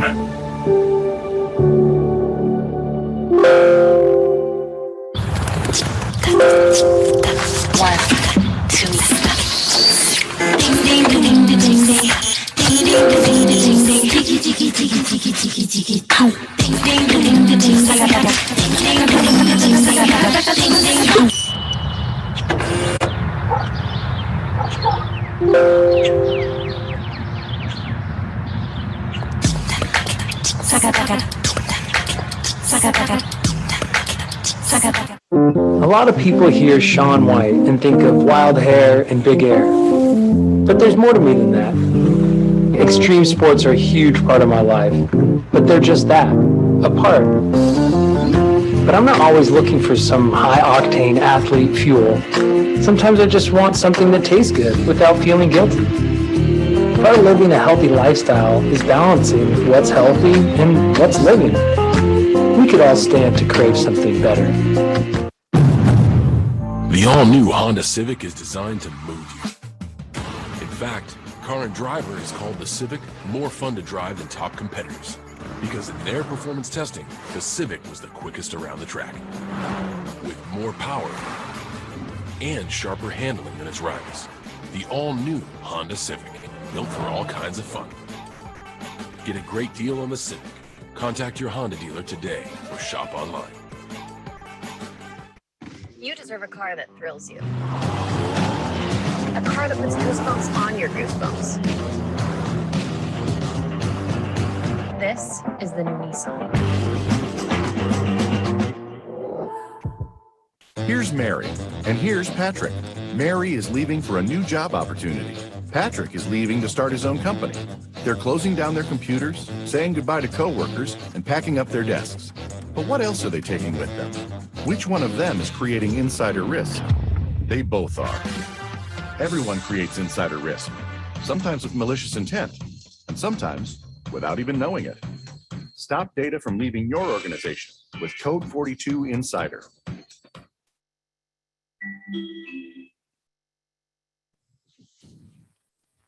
Snoop, what up, champ? Yo, Kev, what up? Kevin Hart. I already know what you're gonna tell me.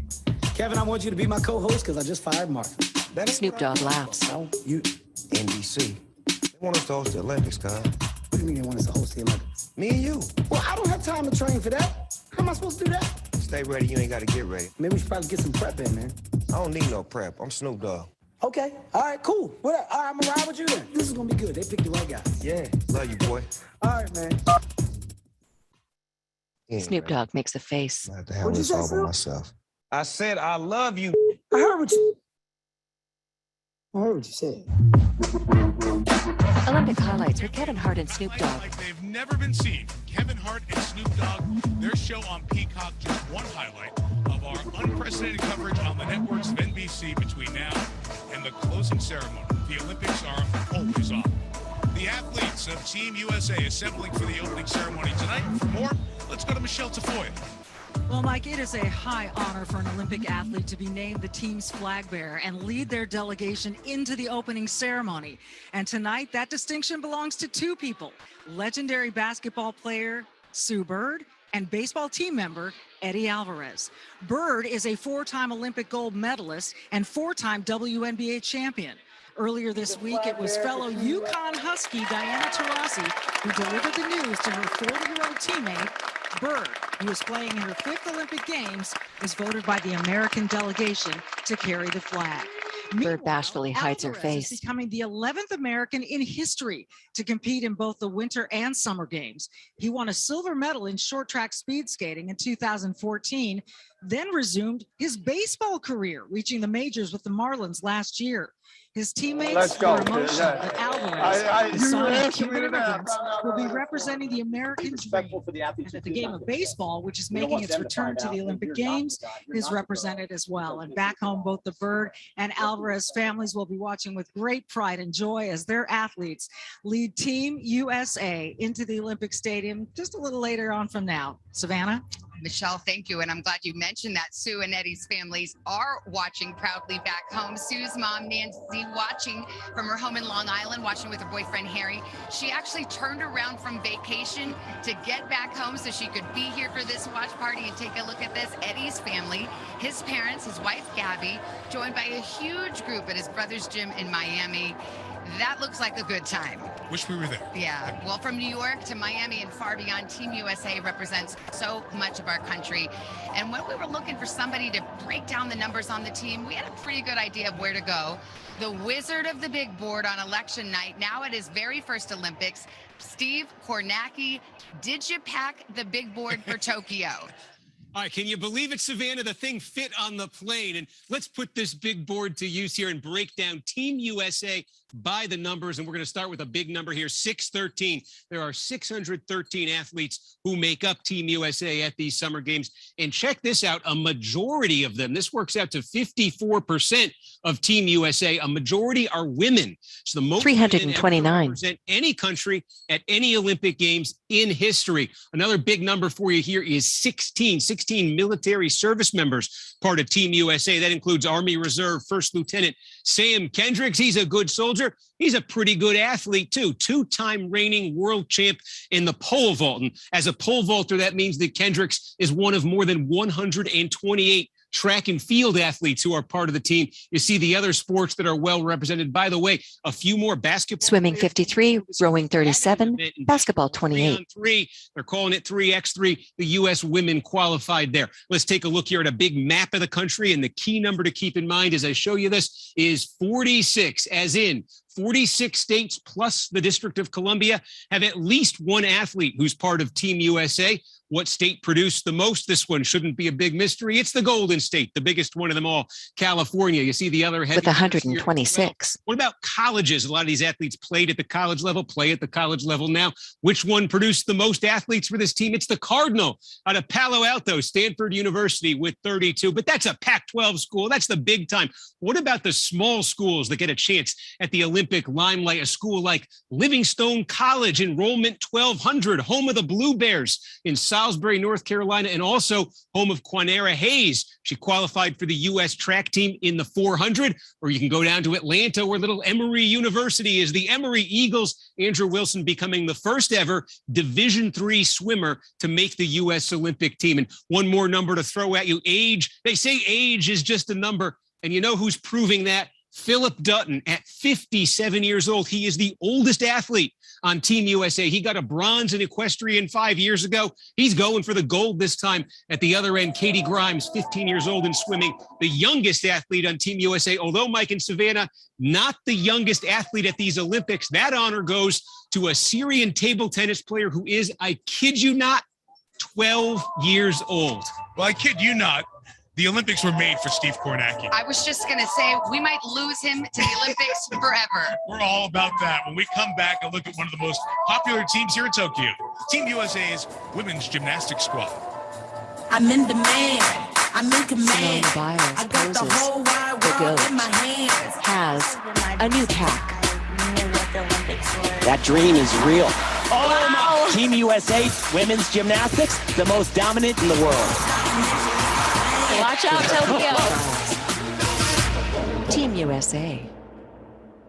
A lot of people hear Shaun White and think of wild hair and big air. But there's more to me than that.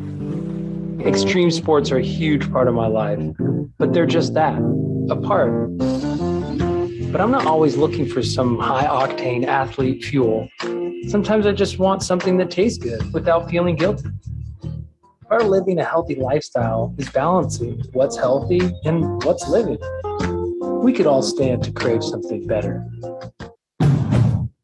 The all-new Honda Civic is designed to move you. In fact, current driver is called the Civic more fun to drive than top competitors because in their performance testing, the Civic was the quickest around the track with more power and sharper handling than its rivals.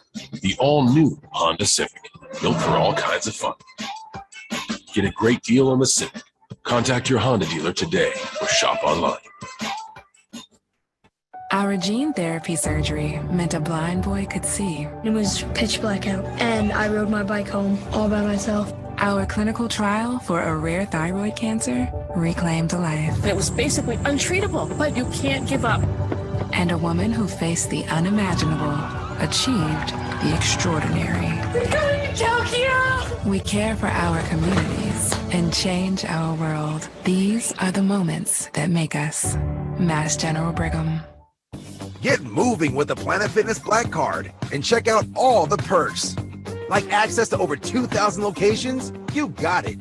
Bring a guest anytime. That's right. And relax and unwind with massage chairs and more. Plus, get tons of variety and space to move in our super clean clubs. Your fitness is essential. Join Planet Fitness today and get all the perks of the PF Black Card. Get all the perks with the Planet Fitness Black Card for just $22.99 a month. Join today in club or online at planetfitness.com. To us, the banking relationship is about being there, whether it's your first deposit or your 100th treat.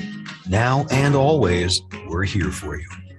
Rockland Trust Bank, where each relationship matters. You deserve a car that thrills you. A car that puts goosebumps on your goosebumps. This is the new Nissan. Who could have known that the right food could help your best friend live their best life? You did. And so did we. That's why Hills always starts with the pet's biology. So you're always a step ahead.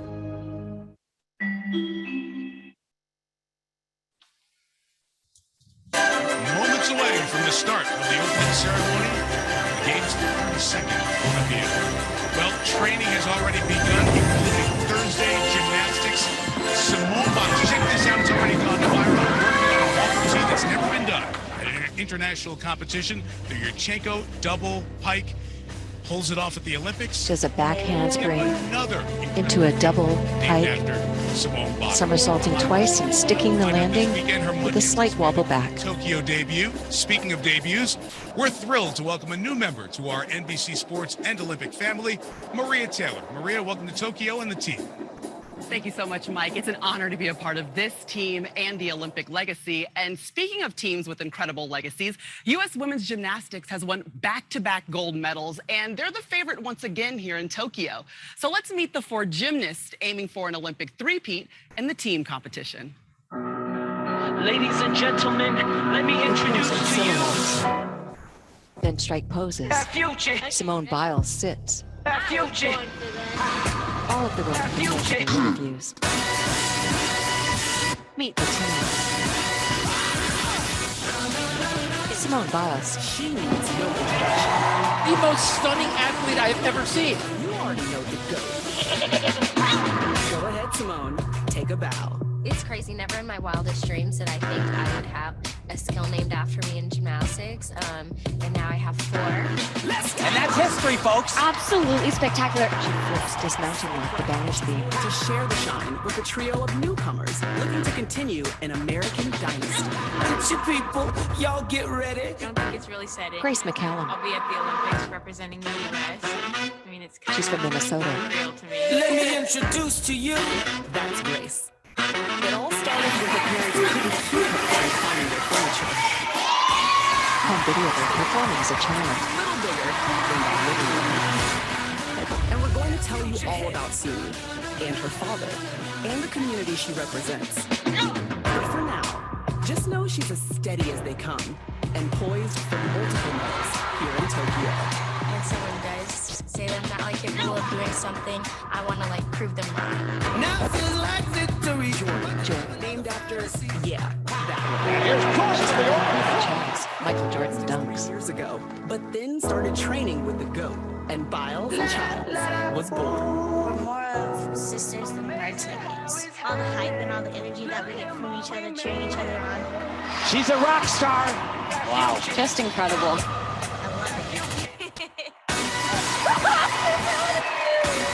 Jordan and Simone hug. Falls and Childs pose together. They're putting on a show you definitely do not want to miss. Future. The four women pose, arms forward, looking fierce. Team USA. Well, now that you know them, you get ready to watch them. The U.S. women will be competing overnight here in Tokyo, and you can get a first look at qualifying live on Peacock Sunday morning at 2 a.m. Eastern. That will also air in prime time on Sunday night, right here on NBC. Mike? Maria, thanks. Can't wait. We've waited 5 years to say these 5 words. The opening ceremony is next.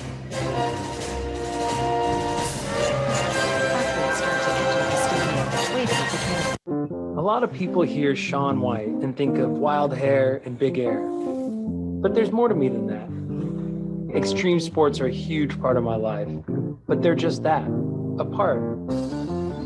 But I'm not always looking for some high-octane athlete fuel. Sometimes I just want something that tastes good without feeling guilty. Part of living a healthy lifestyle is balancing what's healthy and what's living. We could all stand to crave something better. Our gene therapy surgery meant a blind boy could see. It was pitch black out, and I rode my bike home all by myself. Our clinical trial for a rare thyroid cancer reclaimed a life. It was basically untreatable, but you can't give up. And a woman who faced the unimaginable achieved the extraordinary. We're going to Tokyo! We care for our communities and change our world. These are the moments that make us Mass General Brigham. I like to move it, move it. I like to move it, move it. I like to move it, move it. You like to move it. I like to move it, move it. I like to move it, move it. I like to move it, move it. I like to move it. Take your workout back at Planet Fitness with tons of variety in our clean and spacious clubs. And use our crowd meter to pick the best time to visit. America, your fitness is essential. So join Planet Fitness today and get moving for just $10 a month. You deserve a car that thrills you. A car that puts goosebumps on your goosebumps. This is the new Nissan. This is Aaron, and this is Jared. Both are top performers and are being actively recruited. Aaron has just designed a new prototype that will blow the competition away. Jared has sales data on all your top customers. Both are about to resign and just downloaded their most important files to take to their next gig.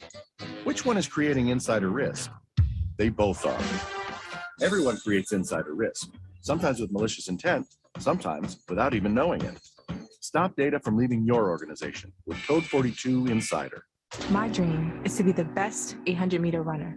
To be a world-class athlete. To be my best, even if I'm retired. Go! To feel my best means taking the best. The best health solutions and supplements. Personalized for my body. Backed by unrivaled science and research. Designed for where I am in life and to help me reach my dream. Yeah! Better health is a dream we all share. For that, we trust Thorne.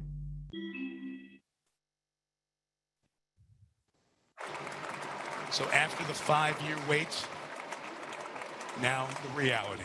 The games of the 32nd Olympiad begin. Video, animation, geometric shapes are hand-drawn on a chalkboard. Squares, rectangles. An oblong object with a hole in the middle becomes the Olympic Stadium.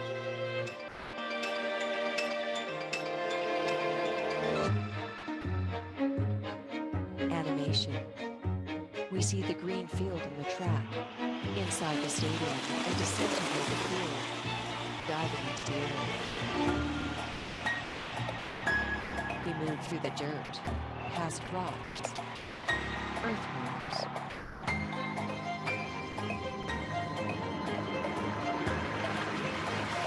We arrive at a small seat.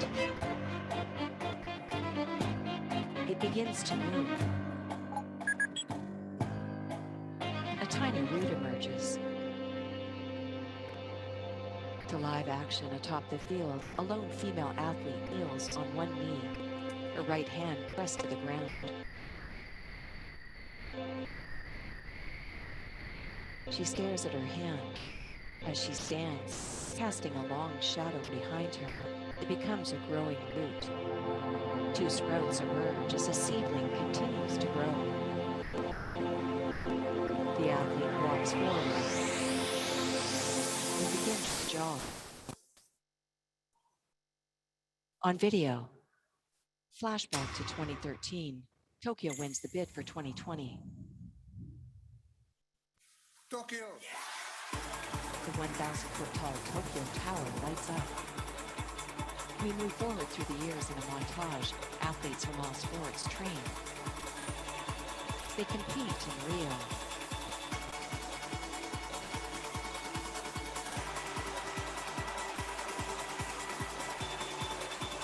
Another runner helps another runner off the track and they hug. Athletes continue to prepare, practicing, working out. 2020 is off to long. Tokyo's Shibuya crossing is flooded with people. The ball drops in Times Square. A plug is pulled, and the montages disappear. Everything goes black. In major cities around the world, the streets are empty.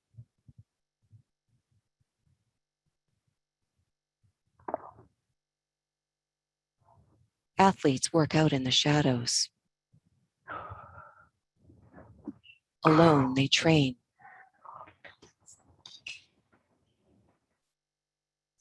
They start to work out together, running, fencing. A plug is reconnected.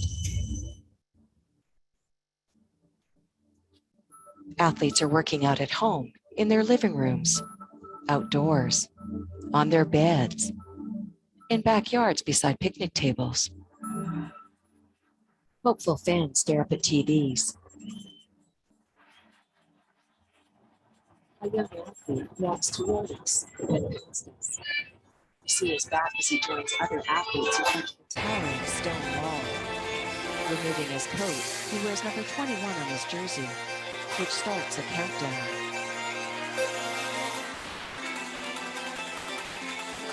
Athletes prepare for competition.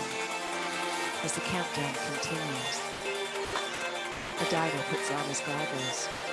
Two badminton players walk together, tapping their paddles together. In uniform, athletes prepare.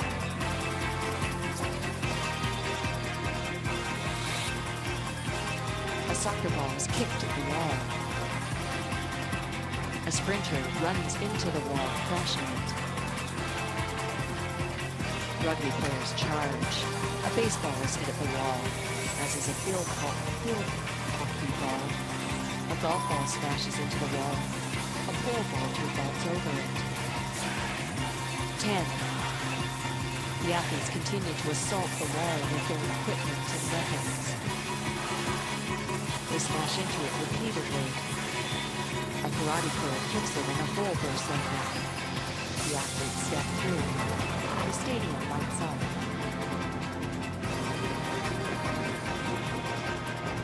Fireworks emerge from the roof, sending golden light into the air. Circular lights around the roof of the arena go off.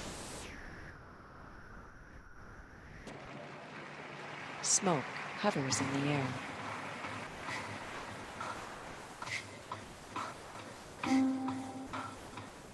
A lone female athlete in a white tracksuit runs on a treadmill. So thematically, the show begins with the idea of apart but not alone, recognizing and conveying the emotional connection for athletes training around the globe. The last 17 months, doing much of that in isolation. The athlete on the treadmill is joined by one on a recumbent cycle and a rower. But this is a way that sports connects all of us.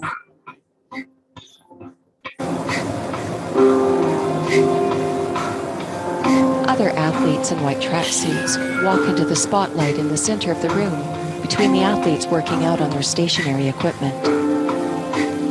They run in place.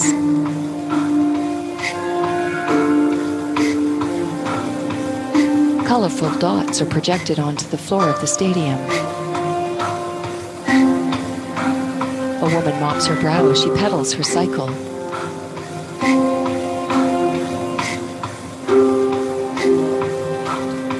The colorful dots move around the floor and turn into petals, changing colors from autumn to spring pinks.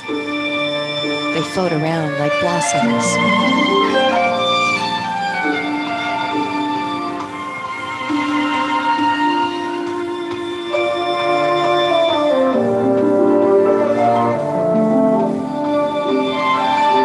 Circles of color explode. The performer here is Subhata Arisa. She's a boxer who won the Japanese middleweight championship. She's also a nurse who treated COVID-19 patients. She continues to run on the treadmill.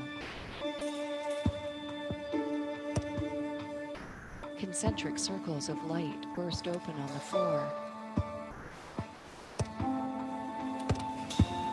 Many colorful lights dot the stadium floor.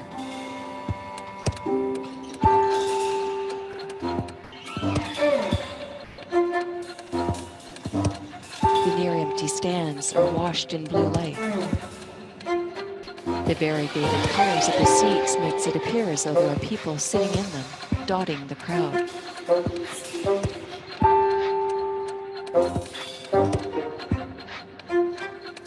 The athletes continue to train, running in place, then running in a circle together.